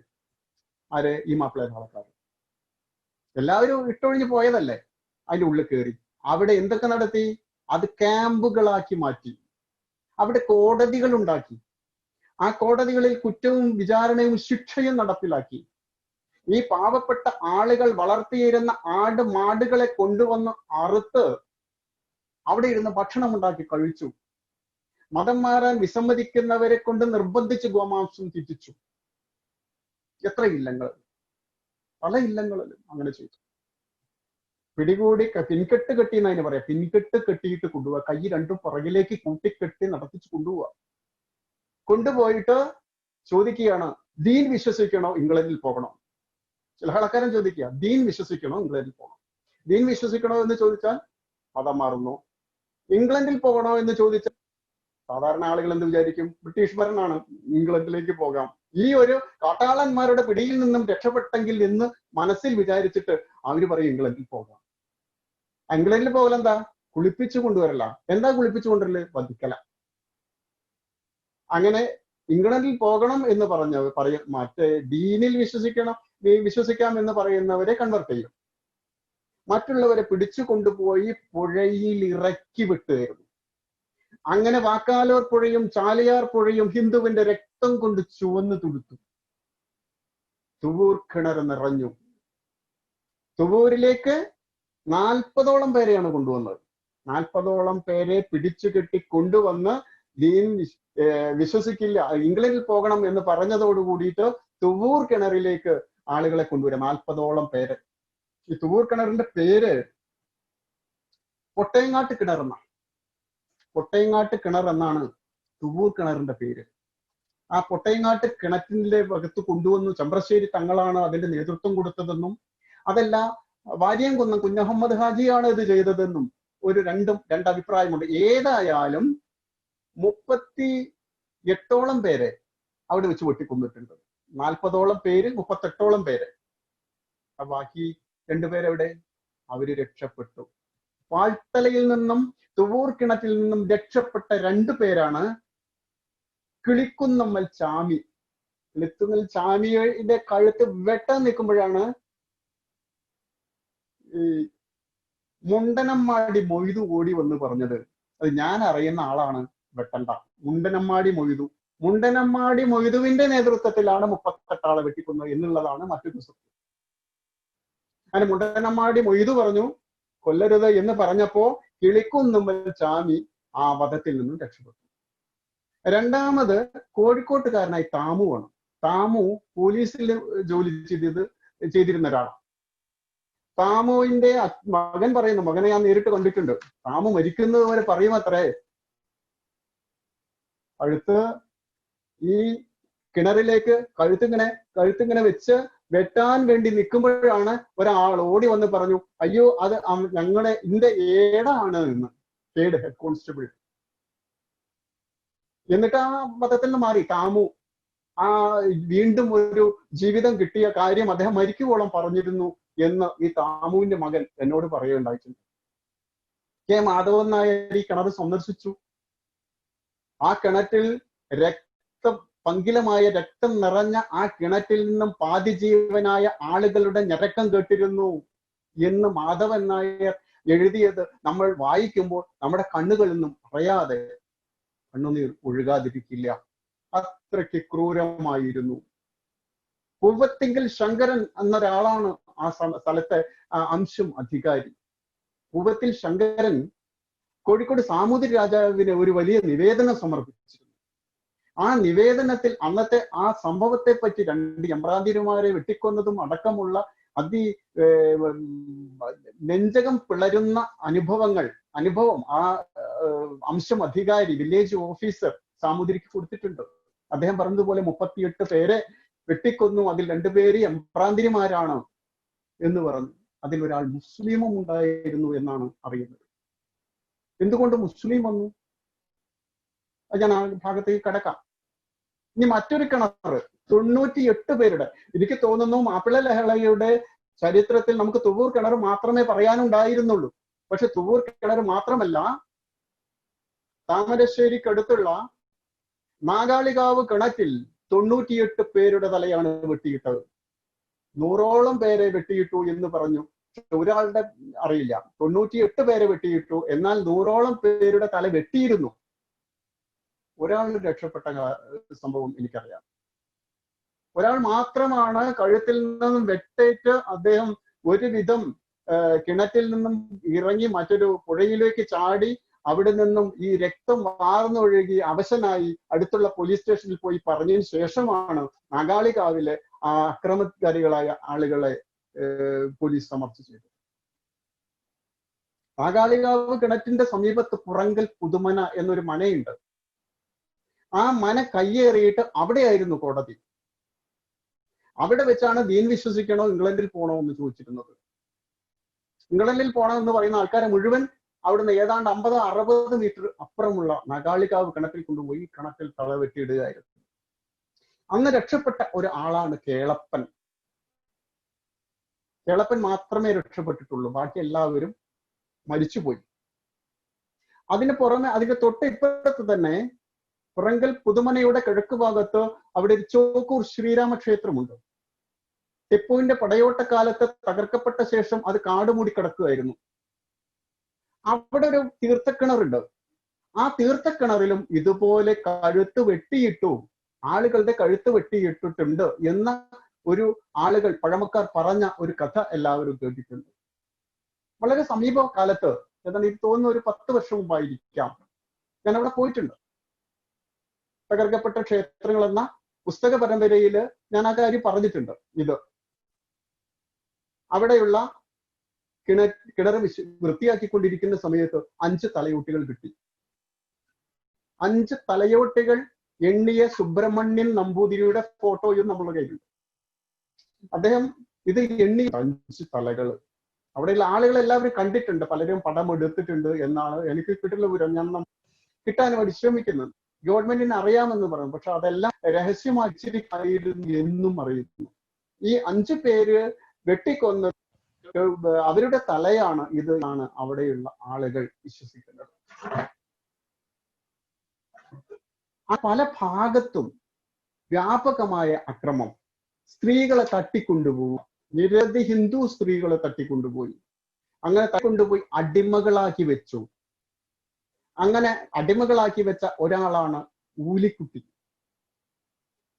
നന്നമ്പ്രയില് പൂഴിക്കൽ നാരായണൻ നായരുടെ മകളാണ് ഊലിക്കുട്ടി. കുട്ടിയുടെ വീട്ടിൽ വന്ന് അവിടെ ചില ആളുകളെയൊക്കെ വെട്ടിക്കൊന്നതിന് ശേഷം അവിടെ ഉണ്ടായിരുന്ന ഊലിക്കുട്ടിയെ പിടിച്ചു കൊണ്ടുപോയി മാപ്പിളമാർ അവരുടെ അടിമകളാക്കി വെക്കുകയാണ്. അതിനുശേഷം ഈ ലഹളയൊക്കെ കെട്ടടങ്ങിയതിനു ശേഷം അവർ തിരിച്ചു വന്നു. അപ്പൊ ആ രീതിയിൽ വളരെ വലിയ രീതിയിൽ ഒരു കലാപം നടന്നു. ഇതിനിടയിൽ ഈ കലാപത്തിന്റെ ഏതാണ്ട് തുടക്കം ഞാൻ നേരത്തെ പറഞ്ഞു. ജയിൽ മോചിതനായല്ലോ, 17-ാം തീയതി സ്വീകരണമൊക്കെ കഴിഞ്ഞു, ഈ ചെറിയ സംഘർഷാവസ്ഥയുണ്ടായി. അപ്പോഴാണ് ഈ കോൺഗ്രസ്സുകാർക്ക് ഇതിനെക്കുറിച്ച് ഒരു ചെറിയ ബോധം വരുന്നത്. ബ്രിട്ടീഷ് ഉദ്യോഗസ്ഥന്മാര് പറഞ്ഞു, നിങ്ങൾ അവരെ നിയന്ത്രിക്കണം, നിങ്ങളല്ലേ ഇത് ഖിലാഫത്ത് കൊണ്ടുവന്നിട്ടുള്ളത്, അതുകൊണ്ട് അവരോട് ഇതിന്റെ കാര്യങ്ങൾ പറഞ്ഞ് ബോധ്യപ്പെടണം എന്ന് പറഞ്ഞ് ഈ മാധവൻ മേനോൻ ഉൾപ്പെടെ 6-7 കോൺഗ്രസ് നേതാക്കന്മാർ ആ സമയത്ത് ആലി മുസ്ലിയാരെ കണ്ടു. ആലി മുസ്ലിയാരോട് പറഞ്ഞു, ഇത് വലിയ അപകടത്തിലേക്കാണ് പോകുന്നത്.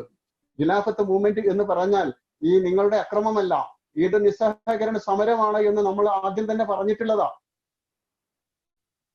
അതുകൊണ്ട് നിങ്ങളുടെ അനുയായികളോട്, നിങ്ങളുടെ മറ്റുള്ളവരോട് ഈ കലാപം നിർത്തണം, ഈ രീതി അവസാനിപ്പിക്കണം, ഈ മരണഭീതി അവസാനിപ്പിക്കണം, എല്ലാവരും ഈ ആയുധങ്ങൾ താഴെ വെക്കണം എന്ന് നിർദ്ദേശിക്കണമെന്ന് ആലി മുസ്ലിയാരോട് പറഞ്ഞപ്പോ ആലി മുസ്ലിയാർ പറഞ്ഞു, കുട്ടികളോടൊന്ന് ചോദിക്കട്ടെ.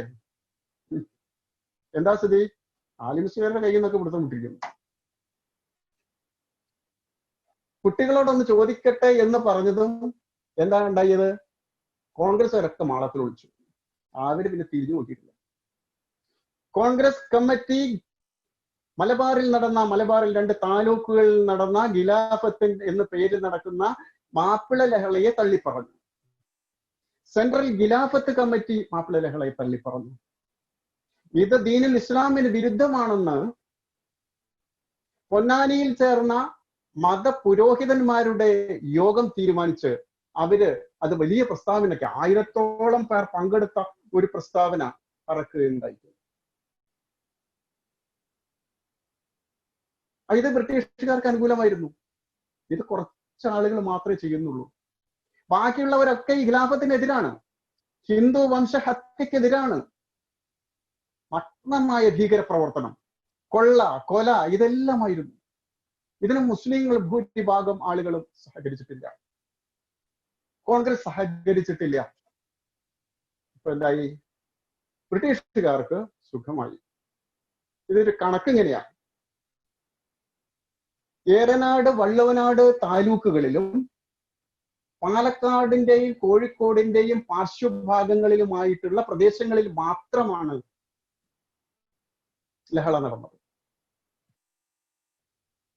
ബാക്കി സ്ഥലങ്ങളിലൊന്നും ഇത്, പൊന്നാനിയിൽ പോലും ലഹള ഉണ്ടായിട്ടില്ല. പൊന്നാനിയിൽ പോലും ഈ ലഹളക്കാരെ കടക്കാൻ സമ്മതിച്ചിട്ടില്ല.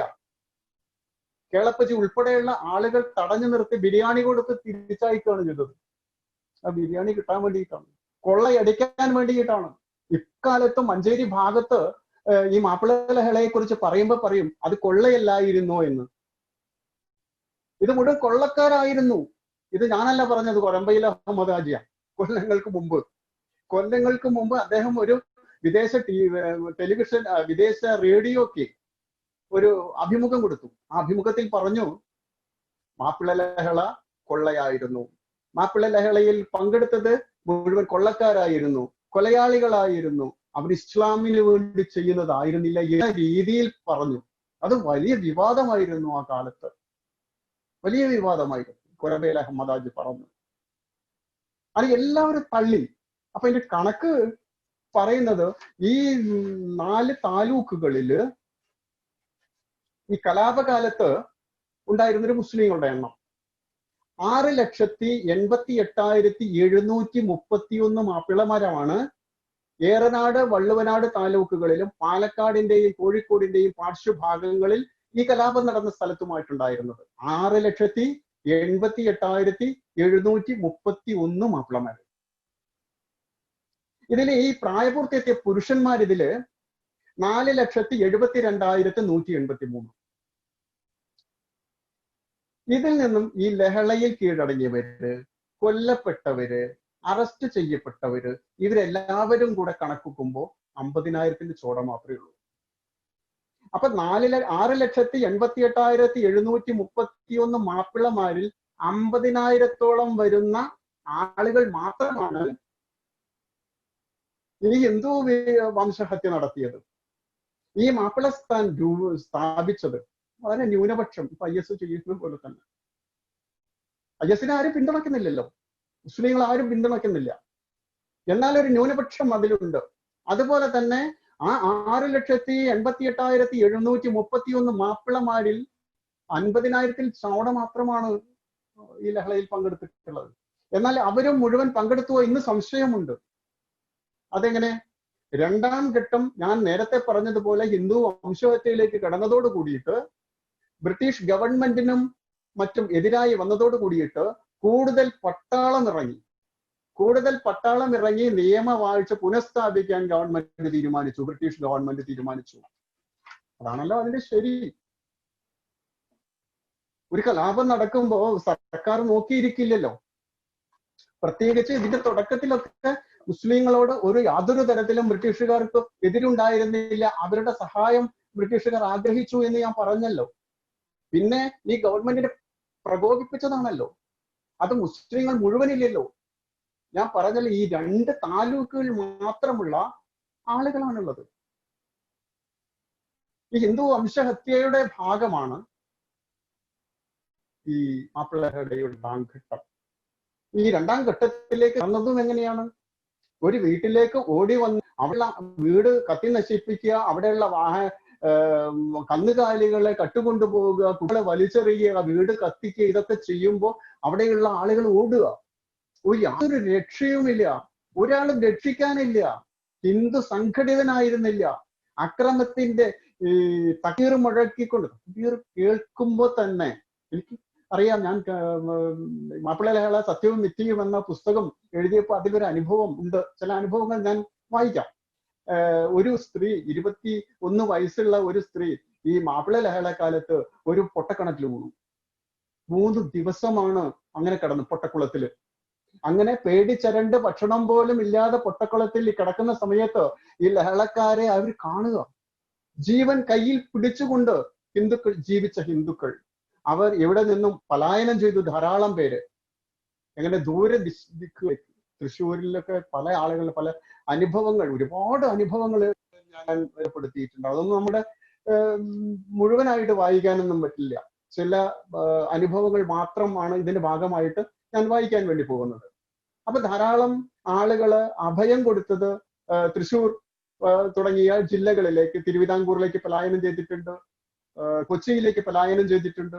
എന്നാൽ പലായനം ചെയ്യാൻ സാധിക്കാത്ത സാധാരണക്കാരായ ആളുകൾ വീട് വിട്ടിറങ്ങി ഓടി ചെന്ന് അഭയം പ്രാപിച്ചത് പട്ടാള ക്യാമ്പിലാണ്. അങ്ങനെ പട്ടാള ക്യാമ്പ് പട്ടാളക്കാരാണ് അവർക്ക് സഹായം കൊടുത്തിരുന്നത്, അവരെ പ്രൊട്ടക്ട് ചെയ്തിരുന്നത്. സ്വാഭാവികമായ ഒരു പോലീസ് ക്യാമ്പിലേക്ക് കുറെ ആളുകൾ ഓടി വരികയാണ്, ഞങ്ങളെ രക്ഷിക്കണം എന്ന് പറഞ്ഞിട്ട്. അതും ആ നിയമവാഴ്ച പുനഃസ്ഥാപിക്കാൻ വേണ്ടി തുടങ്ങിയ ഒരു ക്യാമ്പ്. ഇതാ ഞങ്ങളുടെ ചെറിയച്ഛനെ വെട്ടിക്കൊന്നു, എൻ്റെ അച്ഛനെ വെട്ടിക്കൊന്നു, എൻ്റെ മകനെ വെട്ടിക്കൊന്നു, ഇതാ ഞാൻ മാത്രമേ ബാക്കിയുള്ളൂ, എന്നെ രക്ഷിക്കണം എന്ന് പട്ടാളം പറയുമ്പോൾ, നിങ്ങൾ എവിടെയാണ് കലാപം നടന്നത്? നിങ്ങളുടെ വീട് എവിടെയാണ്? ആ കലാപകാരികൾ ആരൊക്കെയാണ്? സ്വാഭാവികം പറയും, അത് കുഞ്ഞുമൊയ്തീനാണ്, അത് അംസക്കുട്ടിയാണ്, അത് ഇന്ന ഭാഗത്തുള്ള ബീരാനാണ്. അവർ എഴുതിയെടുത്തു. ഈ ബീരാനെയും അംസക്കുട്ടിയൊക്കെ തെരഞ്ഞ പട്ടാളക്കാർ പോവുകയാണ്. അവരെ പിടികൂടി ജയിലിലടച്ചു, ശിക്ഷിച്ചു. അപ്പൊ ഇവിടെ എന്ത് പറഞ്ഞു? ഹിന്ദുക്കൾ പട്ടാളക്കാർക്ക് ലഹളക്കാരെ ഒറ്റിക്കൊടുത്തു. അതിനുള്ള വൈരാഗ്യം കൊണ്ട് അവർ കൊന്നു. എങ്ങനെയാണത് പറയാൻ കാരണം? ഓടിച്ചു വിട്ട് രക്ഷപ്പെട്ട് ജീവരക്ഷ ചെയ്ത് പട്ടാള ക്യാമ്പിൽ പോകുന്നത് കൊണ്ടാണ്. അപ്പൊ ഇത് വല്ലാത്ത ഒരു അക്രമ രീതിയില്, വല്ല അനിയന്ത്രിതമായ രീതിയിലേക്ക് ഈ ഒരു കാര്യങ്ങളൊക്കെ എത്തിയപ്പോ 3ാം ഘട്ടത്തിലേക്ക് കടക്കുകയാണ്. അതാണ് പറഞ്ഞത്, 3 ഘട്ടത്തിലാണ് ഈ ലഹള ഉണ്ടായത്. 3ാം ഘട്ടത്തിലേക്ക് കണ്ണടച്ച് കാണുന്നവരെയൊക്കെ അടിച്ചൊതുക്കി ഇവിടെ സമാധാനം പുനഃസ്ഥാപിക്കാൻ ബ്രിട്ടീഷ് അങ്ങനെയാണല്ലോ. ഒരു വലിയൊരു കലാപം നടക്കുകയാണ്. ആ കലാപിനെ ഒതുക്കാൻ കഴിയില്ലെങ്കിൽ കൂടുതൽ ആൾക്കാര് വന്ന് പിന്നെ കണ്ണിൽ കാണുന്നവരെ മുഴുവൻ അടിക്കും. ഇത് പിന്നെ പഴയ കാലത്ത് കൊണ്ട് വെടിയാണ്. ആൾക്കാർ വന്നു, ധാരാളം ആളുകളെ ശരിക്കും മതം ചോദിച്ചു എന്ന് തന്നെയാണ്. അത് നമ്മളൊരു ചരിത്രം പറയുന്ന സമയത്ത് തെറ്റായി പറയുന്നില്ല. മുസ്ലിമാണോ എന്ന് തന്നെ ചോദിച്ച് വെടിവെച്ചത്. എന്താ കാരണം? അതിൽ അപരാധി ആരാണ്, അതിൽ കുറ്റവാളി ആരാണ്, നിരപരാധി ആരാണെന്നൊന്നും ഈ ബ്രിട്ടീഷുകാർക്ക് അറിയില്ല, പട്ടാളക്കാർക്ക് അറിയില്ല. മാപ്പിളയാണോ, അവനാണ് പ്രശ്നക്കാരൻ, അവനെ വെടിവെച്ചു കൊന്നു. അങ്ങനെ ഒരുപാട് ആളുകളെ വെടിവെച്ച് കൊന്നിട്ടുണ്ട്. ആയിരക്കണക്കിന് മാപ്പിളമാരെ വെടിവെച്ച് കൊന്നിട്ടുണ്ട്. എന്തിന്? ഒരു സമൂഹത്തെ, ഹിന്ദു സമൂഹത്തെ ഒരു വംശഹത്യ നടത്തിയ ആ വർഗീയ കലാപം അടിച്ചമർത്താൻ ഒരു ഗവൺമെന്റിനെ മാറ്റി അവിടെ ഒരു ഇസ്ലാമിക രാജ്യം സ്ഥാപിച്ച് രാജ്യത്തിന്റെ എല്ലാ ഘടനയും ഇല്ലാതാക്കാൻ വേണ്ടി ഇറങ്ങി പുറപ്പെട്ട ഒരു സമൂഹത്തെ നിയന്ത്രിക്കാൻ വേണ്ടി പോലീസിന്, പട്ടാളത്തിന് ഇത് ചെയ്യേണ്ടി വന്നു എന്നുള്ളതാണ്. പട്ടാളത്തിന്റെ ഭാഗത്ത് ചില വീഴ്ചകളൊക്കെ ഉണ്ട്, ഒരു സംശയവുമില്ല. അതങ്ങനെയാണല്ലോ, ഒരു കലാപം വരുമ്പോ അങ്ങനെയൊക്കെ വരും. നിരവധി സാധാരണക്കാരായ ലഹളയിൽ പങ്കെടുക്കാത്ത ധാരാളം മുസ്ലിങ്ങൾ പട്ടാളക്കാരുടെ തൂക്കിലിരയായി എന്ന കാര്യം സത്യമാണ്. അതോടൊപ്പം തന്നെ അപരാധികളെ പിടിക്കാനും പട്ടാളത്തിന് സാധിച്ചു. പക്ഷെ ഇവരെ തമ്മിൽ വേർതിരിച്ചറിയാൻ പട്ടാളത്തിന് സാധിച്ചില്ല. എന്നാൽ വിചാരണ സമയത്ത് നിരവധി ആളുകളെ നിരപരാധികളാണ് എന്ന് തെളിഞ്ഞ് വിട്ടയച്ചിട്ടുണ്ട്. കുറെ ആളുകളെ വിട്ടയച്ചിട്ടുണ്ട്. ചിലരെ വിചാരണ ചെയ്യാനോ പിടിച്ചു കൊണ്ടുപോകാനൊന്നും കാണില്ല. വെടിവെക്ക, എന്ത് തിരിച്ചു വെടിവെക്കുകയാണ്, തിരിച്ചു വെടിവെക്കുക.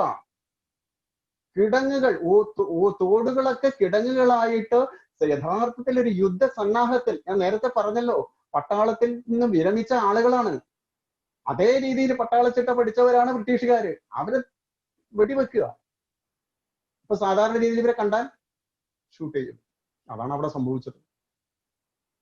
ഈ സമയത്താണ് വാഗൺ ട്രാജഡിയും വരുന്നത്. കാണുന്നവരെല്ലാം പിടിച്ചു കിട്ടി.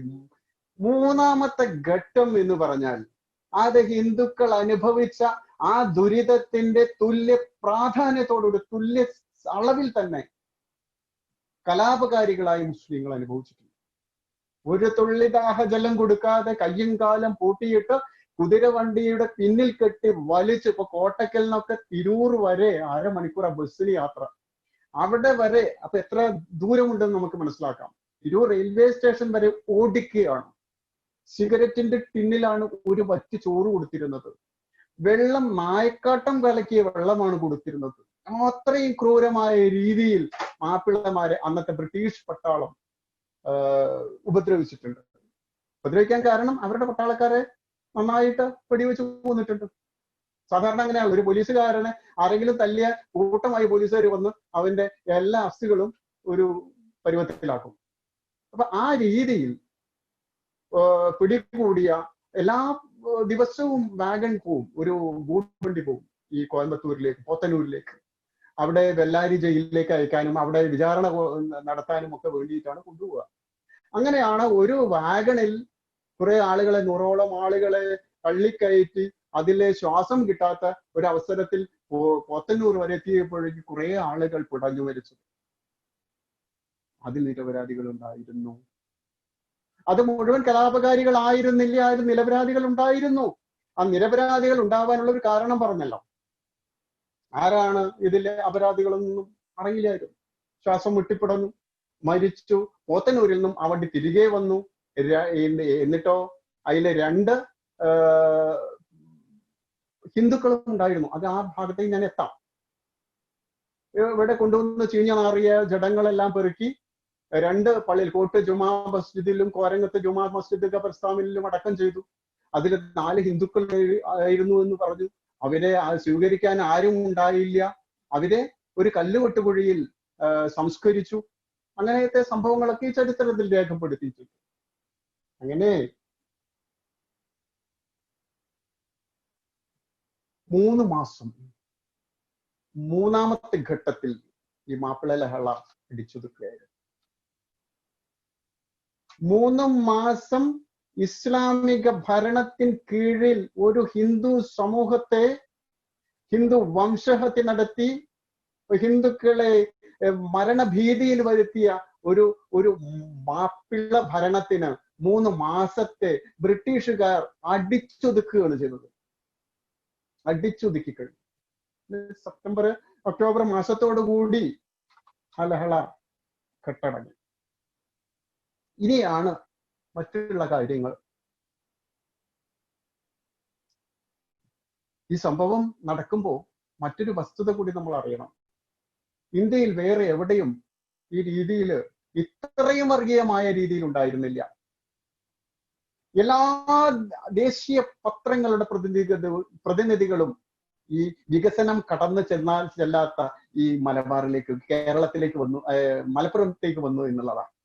അപ്പൊ അത് ലോകം മുഴുവൻ ഈ മലപ്പുറത്തെ, ഈ മലബാർ മേഖലയെ ഉറ്റുനോക്കുകയായിരുന്നു ആ ലഹളക്കാലത്ത്. രാഷ്ട്ര നേതാക്കൾ ഉറ്റുനോക്കുകയായിരുന്നു ആ കാലത്ത്.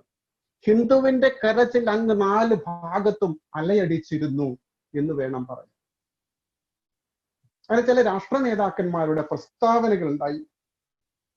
മഹാകവി രവീന്ദ്രനാഥ ടാഗോർ ഈ ലഹളയെ കുറിച്ച് പറഞ്ഞു, മലബാറിലെ മാപ്പിള ലഹള കഴിഞ്ഞയുടനെ ഞാൻ അവിടെ പോയിരുന്നു. 10 ലക്ഷം മുഹമ്മദീയരെ 40 ലക്ഷം ഹിന്ദുക്കൾ ഭയപ്പെട്ടുകൊണ്ടിരിക്കുന്ന കാഴ്ച ഞാൻ അവിടെ കണ്ടു. ഇത് പറഞ്ഞതാരാ? രവീന്ദ്രനാഥ ടാഗോർ. ഇനി നമ്മൾ എല്ലാ കാര്യത്തിനും അംബേദ്കറെ കുറിച്ച് പറയും. അംബേദ്കർ ഭരണഘടന അദ്ദേഹത്തെ ഉയർത്തിക്കാട്ടും. അദ്ദേഹം ഈ മാപ്പിള ലഹളയെ കുറിച്ച് എന്താ പറഞ്ഞത്? ബ്രിട്ടീഷ് ഗവൺമെന്റിനെ പുറന്തള്ളി തൽസ്ഥാനത്ത് ഇസ്ലാമിക ഭരണം സ്ഥാപിക്കുകയായിരുന്നു ഖിലാഫത്തിന്റെ ഉദ്ദേശം. എന്നാൽ എത്ര ആലോചിച്ചിട്ടും എനിക്ക് മനസ്സിലാവാത്തത് മലബാറിലെ ഹിന്ദുക്കളുടെ നേർക്ക് മാപ്പിളമാർ കാട്ടിയ വിക്രിയകളാണ്.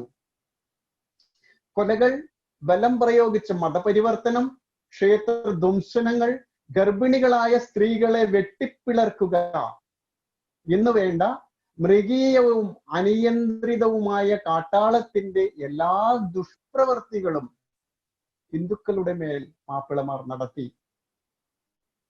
നിയമവാഴ്ച പുനഃസ്ഥാപിക്കാൻ പട്ടാളം എത്തിച്ചേരുന്നത് വരെ ഇത് തുടർന്നു. ഇത് ഞാൻ പറഞ്ഞതിന്റെ ഒരു രത്ന ചുരുക്കമാണ്. ഇപ്പൊ ശരിക്കും പറഞ്ഞാൽ അംബേദ്കർ പറഞ്ഞത്, ഈ കലാപമെല്ലാം കെട്ടടങ്ങുന്നത് അത് പട്ടാളക്കാർ വരുന്നത് വരെ മാപ്പിളമാർ ഹിന്ദുക്കളുടെ മേൽ ഇത്തരം ദുഷ്കൃത്യങ്ങൾ മുഴുവൻ നടത്തിയെന്ന് പറയുന്നു. ഞാൻ നേരത്തെ പറഞ്ഞു, ഗർഭിണിയായ സ്ത്രീകളുടെ വയറ് വെട്ടിപ്പിളർന്നു. അംബേദ്കർ ആ കാര്യം പറഞ്ഞു, അദ്ദേഹം രേഖപ്പെടുത്തി. അദ്ദേഹം ഒരു പുസ്തകത്തിലാണ് അദ്ദേഹം എഴുതിയിരിക്കുന്നത്. ഇനി കോൺഗ്രസ് അധ്യക്ഷ ആനി ബസന്റ്, അദ്ദേഹം അവർ പറയുകയാണ്, 3 ആഴ്ചക്കാലം ആയുധങ്ങൾ സജ്ജീകരിച്ച ശേഷം മലബാർ ജില്ലയിലെ മാപ്പിള കലാപം ആരംഭിച്ചു. അവർ ഖിലാഫത്ത് രാജ്യം സ്ഥാപിച്ചു. ഒരു രാജാവിനെ കിരീടധാരണം ചെയ്യിച്ചു. സുലഭമായി കൊള്ളയും കൊലയും നടത്തി. ഉടുതുണിക്ക് മറുതുണിയില്ലാതെ എല്ലാം അപഹരിക്കപ്പെട്ട 1 ലക്ഷത്തോളം ആളുകൾ പലായനം ചെയ്തു.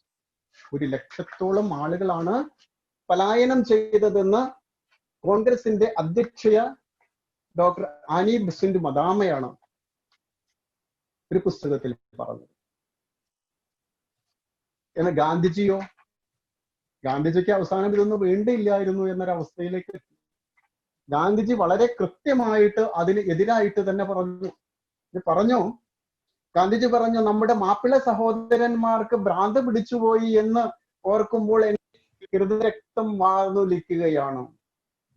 അവർ നമ്മുടെ ഹിന്ദുക്കളെ ഉപദ്രവിച്ചു എന്ന് ഓർക്കുമ്പോൾ എന്ന് പറഞ്ഞ് അദ്ദേഹത്തിന്റെ ആ ഹൃദയത്തിൽ നിന്നും വേദനയിൽ ഉൾക്കൊള്ളുന്ന, വേദനിക്കുന്ന, അതിന്റെ കണ്ണുനീരിൽ ചാലിച്ച ഒരു വലിയ ഒരു പ്രസ്താവന ഇതിന് എതിരായിട്ട് എങ്ങനെ അദ്ദേഹം മുഴുവൻ വായി. ഇത്തരത്തിൽ ഒരുപാട് ആളുകൾ. ഇപ്പോൾ നമുക്ക് സമയം ഇന്ന് ഒരു പരിമിതി ഉള്ളത് കൊണ്ടാണ് സെൻട്രൽ ഖിലാഫത്ത് കമ്മിറ്റിയുടെ ഒരു വലിയ സ്റ്റേറ്റ്മെന്റ് മലയാള മനോരമ പത്രത്തിൽ വന്നിട്ടുണ്ട്.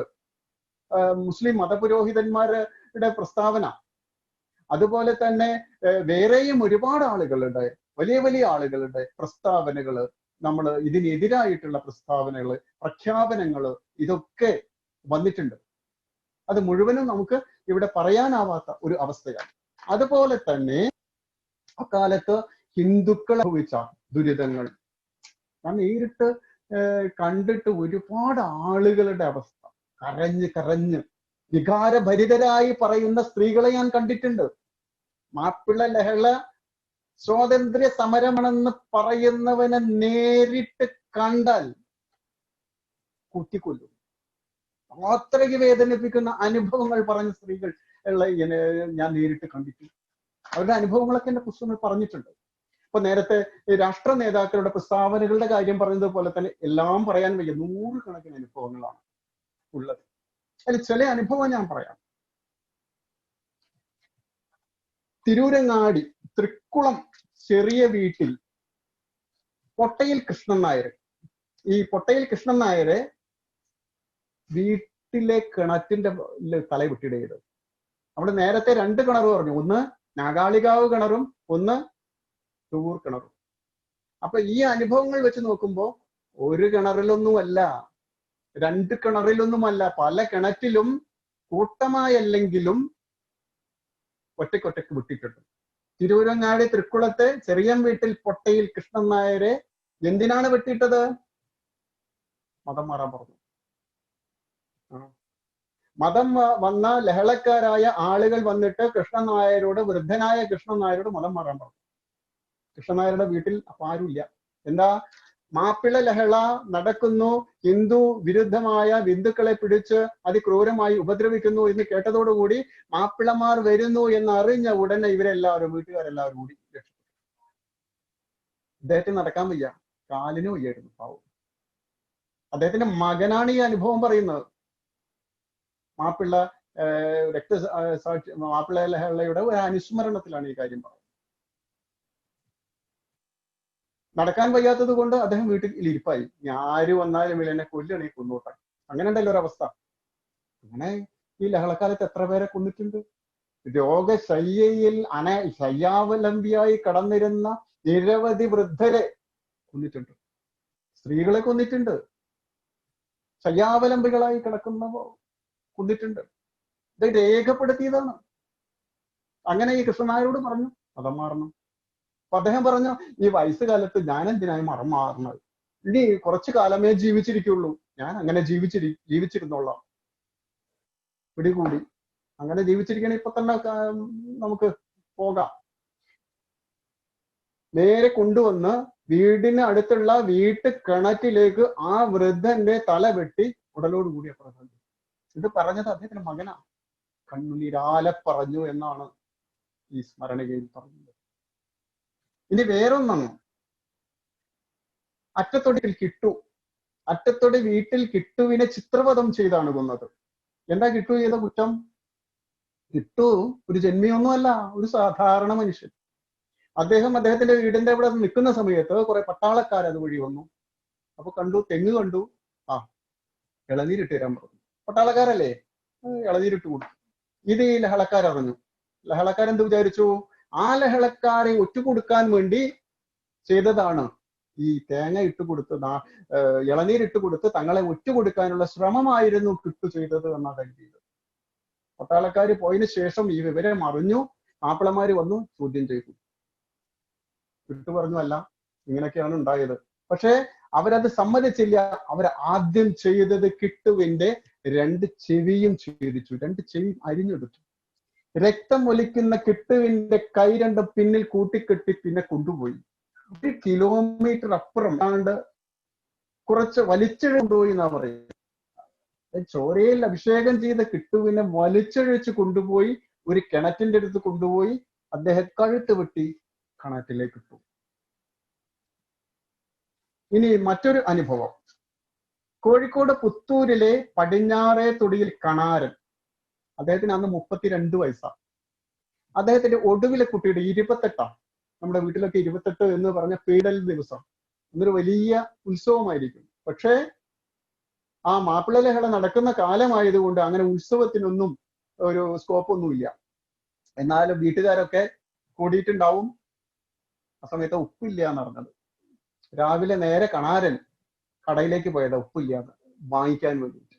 ഉടനെ കടയിലേക്ക് പോകുമ്പോഴാണ് എതിരെ ഈ മാപ്പിള ലഹളക്കാർ വന്നത്. അവരും തടഞ്ഞു. അവര് തടഞ്ഞപ്പോ കണാരന് മനസ്സിലായി എന്നെ കൊല്ലാൻ പോവുകയാണ്. യുദ്ധമുഖത്ത് പേടിച്ചരണ്ട് എന്നെ കൊല്ലരുതേ എന്ന് പറഞ്ഞ് ഈ കണാരൻ കൈകൂപ്പി കരഞ്ഞു പറഞ്ഞു, എന്റെ കുട്ടിയുടെ 28, അതിനു വേണ്ടി ഉപ്പ് വാങ്ങാൻ വേണ്ടി വന്നതാണ്, എന്നെ കൊല്ലരുത്. ആ ദീനരോധനം, ആ രോധനം, ആ മനസ്സ് അറിയാനുള്ള ഒരു മനസ്സ് ഈ കല്ലിന്റെ മനസ്സായ ആ ലഹളക്കാർക്കുണ്ടായിരുന്നില്ല. അവിടെ വെച്ച് പരസ്യമായ റോട്ടിൽ വെച്ച് അദ്ദേഹത്തെ വെട്ടിക്കൊല്ലുകയാണ്. കോഴിക്കോട് പുത്തൂരിലെ പടിഞ്ഞാറേ തൊടിയിൽ കണാരനെ. ഇതൊന്നും വെറുതെ അല്ല, വ്യക്തമായ പേരുകളും വീട്ടുപേരുകളും ഒക്കെ ഉണ്ട്. ഇതൊന്നും ഇന്നത്തെ ആളുകൾക്ക് പറഞ്ഞാൽ അത് മനസ്സിലാവില്ല. കാരണം എല്ലാം അത് അസ്തമിപ്പിക്കാനുള്ള ഒരു ശ്രമമാണല്ലോ നടക്കുകൊണ്ടിരിക്കുന്നത്. വേറെ ആരൊക്കെയാണ്? ചില ആളുകളുടെ പേര് മാത്രം പറയാം. രാമനാട്ടുകര പുല്ലംകുന്നത്ത് പുലാട്ട് വീട്ടിൽ അയ്യപ്പൻ, മലപ്പുറം ആനമ്മങ്ങാട് അയ്യപ്പന്റെ അച്ഛൻ പേര് പറഞ്ഞിട്ടില്ലേ അതില്. കോഴിക്കോട് കൊടുവള്ളി പുത്തലത്ത് ഉണ്ണിച്ചാവർ, പുളിക്കൽ പെരിയാരൻ നാവുട്ടിയുടെ അച്ഛൻ പെരിയാരൻ നീലാണ്ടൻ തുടങ്ങി സാധാരണക്കാരായ അനവധി ഹിന്ദുക്കളെ ആണ് ആ കാലത്ത് വെട്ടിക്കവും ക്രൂരമായ രീതിയിൽ തൊലി ഉരിക്കുക അങ്ങനെ ഉണ്ടായിരുന്നു എന്ന് പറഞ്ഞു. തോൽ കിഴിച്ച ശേഷം ഇതിന്റെ രേഖകളിൽ അങ്ങനെ പറയുന്നത്, ഈ സാമൂതിരി രാജാവിന് കിട്ടിയ കുറെ നിവേദനങ്ങളുണ്ട്. ആ നിവേദനങ്ങളിൽ ചിലതിൽ പറയുന്നുണ്ട് തോൽ കിഴിച്ചതിന് ശേഷം കഴുത്ത് വെട്ടിക്കൊന്നു എന്നൊക്കെ ചില നിവേദനങ്ങളിൽ കാണാം. അപ്പൊ അങ്ങനെ ഉള്ള ചില വലിയ രീതിയിൽ ലഹളയാണ് നടന്നത്. അപ്പൊ ഈ ലഹളയെ അനുകൂലിക്കാത്ത ധാരാളം ആളുകൾ ഉണ്ടായിരുന്നു, ഞാൻ നേരത്തെ പറഞ്ഞു. അങ്ങനെ ലഹളയിൽ അനുകൂലിക്കാത്ത ധാരാളം പേരിൽ പല ആളുകളും ഹിന്ദുക്കളെ രക്ഷപ്പെടുത്തിയിട്ടുമുണ്ട്. പല ഈ ലഹള ഇത് ദീനുൽ ഇസ്ലാമിന് വിരുദ്ധമാണ്, ഈ ഹിന്ദു ഉന്മൂലനം ഇത് ഭാവിയിൽ വലിയ പ്രശ്നങ്ങൾ ഉണ്ടാകും, ഈ സാഹോദര്യം തകരരുത് എന്ന് വിചാരിക്കുന്ന മുസ്ലിങ്ങൾ ആ കാലത്തുമായിരുന്നു. അത് ഇക്കാലത്തുമുണ്ട്.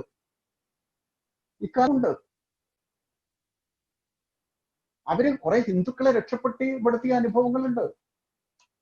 അപ്പൊ അങ്ങനെ രക്ഷപ്പെടുത്തുന്ന ലഹളയെ അനുകൂലിക്കാത്ത മുസ്ലിങ്ങൾക്കെതിരെ ഈ കലാപകാരികള് ശത്രുക്കളായി.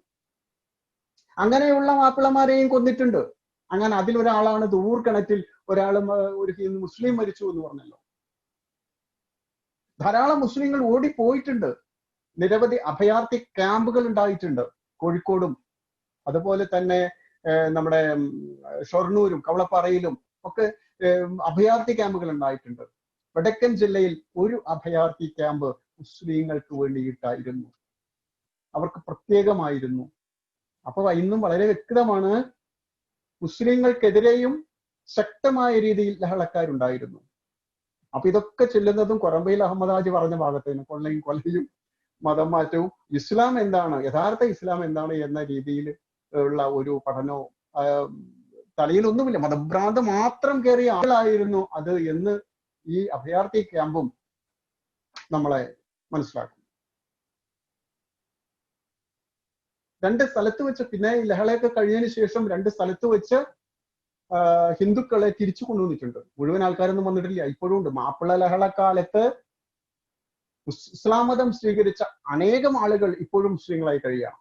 ടിപ്പുവിന്റെ പടയോട്ട കാലത്ത് ഇസ്ലാം മതം സ്വീകരിച്ച അനേകം ആളുകൾ ഇപ്പോഴും ഇസ്ലാം മതം സ്വീകരിച്ച് കഴിയുകയാണ്, അനേകം ആളുകൾ. അപ്പൊ കുറെയൊക്കെ പേരെ തിരിച്ച് കൊണ്ടുവരാൻ സാധിച്ചു ആര്യ സമാജത്തിലൂടെ. കോഴിക്കോട് ആര്യ സമാജം ഉണ്ടായിരുന്നു, പൊന്നാനിയിൽ ഒരു ആര്യ സമാജം ഉണ്ടായിരുന്നു. നിരവധി ആളുകൾ അതിൽ നിന്നും ഇസ്ലാം മതത്തിൽ നിന്നും ഹിന്ദുവിലേക്ക് തിരിച്ചു കൊണ്ടുവന്നിട്ടുണ്ട്. ഇന്ന് പൊന്നാനി ആര്യ സമാജം കാണില്ല. പൊന്നാനി ഇപ്പോ ഈ ആധുനിക കാലത്ത് ഒരു ഇസ്ലാമിന്റെ ഒരു പഴയ കാലത്തെ ഒരു പുരാതനമായ ഒരു ഇസ്ലാമിന്റെ പൗരാണികമായ ഒരു വലിയൊരു സ്ഥലമായിട്ട് അതിനെ മാറ്റാനുള്ള ശ്രമങ്ങൾ നടക്കുക. അപ്പൊ അതിന്റെ ഇടയിൽ എന്ത് ചെയ്തു, ഈ പുരാതനമായിട്ടുള്ള അതും കേരളത്തിന്റെ ചരിത്രത്തിൽ അതിപ്രാധാന്യമേറിയിട്ടുള്ളതുമാണ് പൊന്നാനിയിലെ ആര്യ സമാജം. ആ ആര്യ സമാജം കെട്ടിടം തകർന്നു വീഴാനായി എന്ന് പറഞ്ഞുകൊണ്ട് പൊന്നാനി നഗരസഭയെ കൊണ്ട് അത് പൊളിപ്പിച്ചു. ഇപ്പൊ അവിടെ വെറും സ്ഥലം മാത്രമേ ഉള്ളൂ. പൊന്നാനിയിൽ ആര്യ സമാജം ഉണ്ടായിരുന്നു എന്ന് കുറച്ചു കാലം കഴിഞ്ഞ് ഒരു ഗവേഷണ വിദ്യാർത്ഥി, ഒരു ചരിത്ര വിദ്യാർത്ഥി ചെന്നാൽ നമുക്ക് കാണിക്കാൻ സാധിക്കില്ല. ഇത്രയും ആസൂത്രിതമായിട്ടുള്ള പ്രവർത്തനം ഇക്കാലത്ത് നടക്കുന്നുണ്ട്. പൈതൃക നഗരമാക്കി മാറ്റുമ്പോൾ സാധാരണ എന്താവണം, അതും വേണമല്ലോ.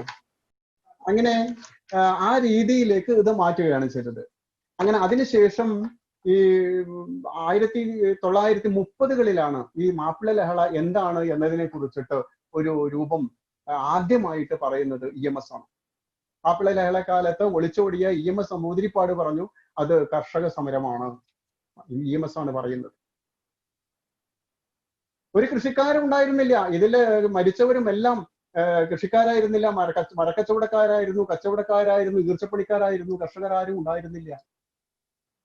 പിന്നെ 1970 മുതൽ ഇതിനെ സ്വാതന്ത്ര്യ സമരമായിട്ട് പ്രഖ്യാപിക്കാൻ വേണ്ടി കോൺഗ്രസ് ഒരു രംഗത്ത് വന്നു. 1981 വരെ ഇന്ത്യ ഗവൺമെന്റ്, കേന്ദ്ര സർക്കാർ ഇത് സ്വാതന്ത്ര്യ സമരമായി അംഗീകരിച്ചില്ല. കേന്ദ്ര സർക്കാരിന്റെ നടപടിക്രമങ്ങളിൽ അത് വളരെ കൃത്യമായി രേഖപ്പെടുത്തിയിട്ടുണ്ട്. പക്ഷേ മുസ്ലിങ്ങളുടെ വോട്ട് ബാങ്ക് ലക്ഷ്യമിട്ടുകൊണ്ട് communist party, EMS Namboodiri party അതിനെ കർഷക സമരമാക്കി. 1981 ഇന്ദിരാഗാന്ധി ഗവൺമെന്റ് മാപ്പിള ലഹളയെ സ്വാതന്ത്ര്യ സമരമാക്കി മാറ്റി.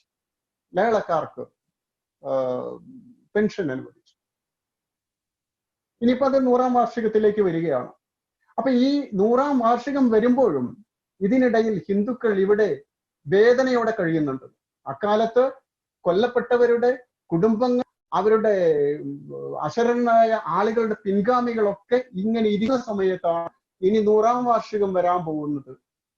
ഈ 100ാം വാർഷികം സ്വാഭാവികമായും വാര്യംകുന്നം കുഞ്ഞഹമ്മദ് ഹാജിയെ പോലുള്ള ആളുകള്, വാര്യംകുന്നം കുഞ്ഞഹമ്മദ് ഹാജി 4-5 പേരെ കൊലപ്പെടുത്തിയ സംഭവം ഇത് വായിക്കാനുണ്ടായിരുന്നു. നമുക്കിത് സമയപരിമിതി മൂലമാണ്. സ്വാതന്ത്ര്യ സമര സേനാനിയെ 99ാം രക്തസാക്ഷിത്വ ദിനം ആചരിക്കുമ്പോൾ അദ്ദേഹത്തിന്റെ വാനോളം പുകഴ്ത്തിക്കൊണ്ടാണ് പറഞ്ഞത്. വാര്യംകുന്നം കുഞ്ഞഹമ്മദ് ഹാജിയെ ഒക്കെ സ്വാതന്ത്ര്യ സമര സേനാനിയായി പ്രഖ്യാപിക്കുമ്പോൾ ആ കാലത്ത്, മാപ്പിള ലഹള കാലത്ത് കൊല്ലപ്പെട്ടവരുടെ കുടുംബങ്ങൾ നിങ്ങളെ ഈ സമയത്ത് ഇതിനെ സ്വാതന്ത്ര്യ സമരമാക്കുന്നവരുടെ മുന്നിലും അതുപോലെ തന്നെ കർഷക സമരമാക്കുന്നവരുടെ മുന്നിലും ശപിച്ചുകൊണ്ട് മാത്രമേ അതിലെ പങ്കാളിയാവാൻ അല്ലെങ്കിൽ അത് കാണാൻ സാധിക്കുകയുള്ളൂ. എന്റെ വീക്ഷണത്തിൽ ഇത് കർഷക സമരമായിരുന്നില്ല, ഇത് സ്വാതന്ത്ര്യ സമരമായിരുന്നില്ല. കിട്ടാവുന്നത്ര രേഖകൾ പരിശോധിച്ചു കഴിഞ്ഞാൽ അത് മാപ്പിള ലഹള ഹിന്ദു വംശഹത്യ തന്നെയായിരുന്നു എന്ന് മാത്രമാണ് ഈ കാര്യത്തിൽ എനിക്ക് പറയാനുള്ളത്. അതാണ് എന്റെ കണ്ടെത്തൽ. ആ കണ്ടെത്തലാണ് വളരെ ചുരുങ്ങിയ സമയത്തിനുള്ളിൽ ഞാൻ നിങ്ങൾക്ക് മുമ്പാകെ കൊണ്ടുവന്നത്. ഈ പരിപാടി നിങ്ങളെ എല്ലാവരെയും കാണാനും നിങ്ങളെ എല്ലാവരെയും മുന്നിലും ഈ പേപ്പർ സബ്മിറ്റ് ചെയ്യാനും കഴിഞ്ഞതിൽ എനിക്ക് വളരെ സന്തോഷമുണ്ട്. ഇത്രയും നേരം നിങ്ങൾ എന്നെ സഹായിച്ചതിൽ, നിങ്ങൾ എന്റെ വാക്കുകൾ കേട്ടതിൽ വളരെ സന്തോഷമുണ്ട്. ഇതിന് അവസരം ഒരുക്കി തന്ന സരയൂ ട്രസ്റ്റിനോട്, അതുപോലെ തന്നെ ശ്രീ വിമൽജി, എല്ലാവരും വളരെ നന്ദി രേഖപ്പെടുത്തുന്നുണ്ട്. ഞാൻ എന്റെ വാക്കുകൾ അവസാനിപ്പിക്കുന്നു. നമസ്കാരം.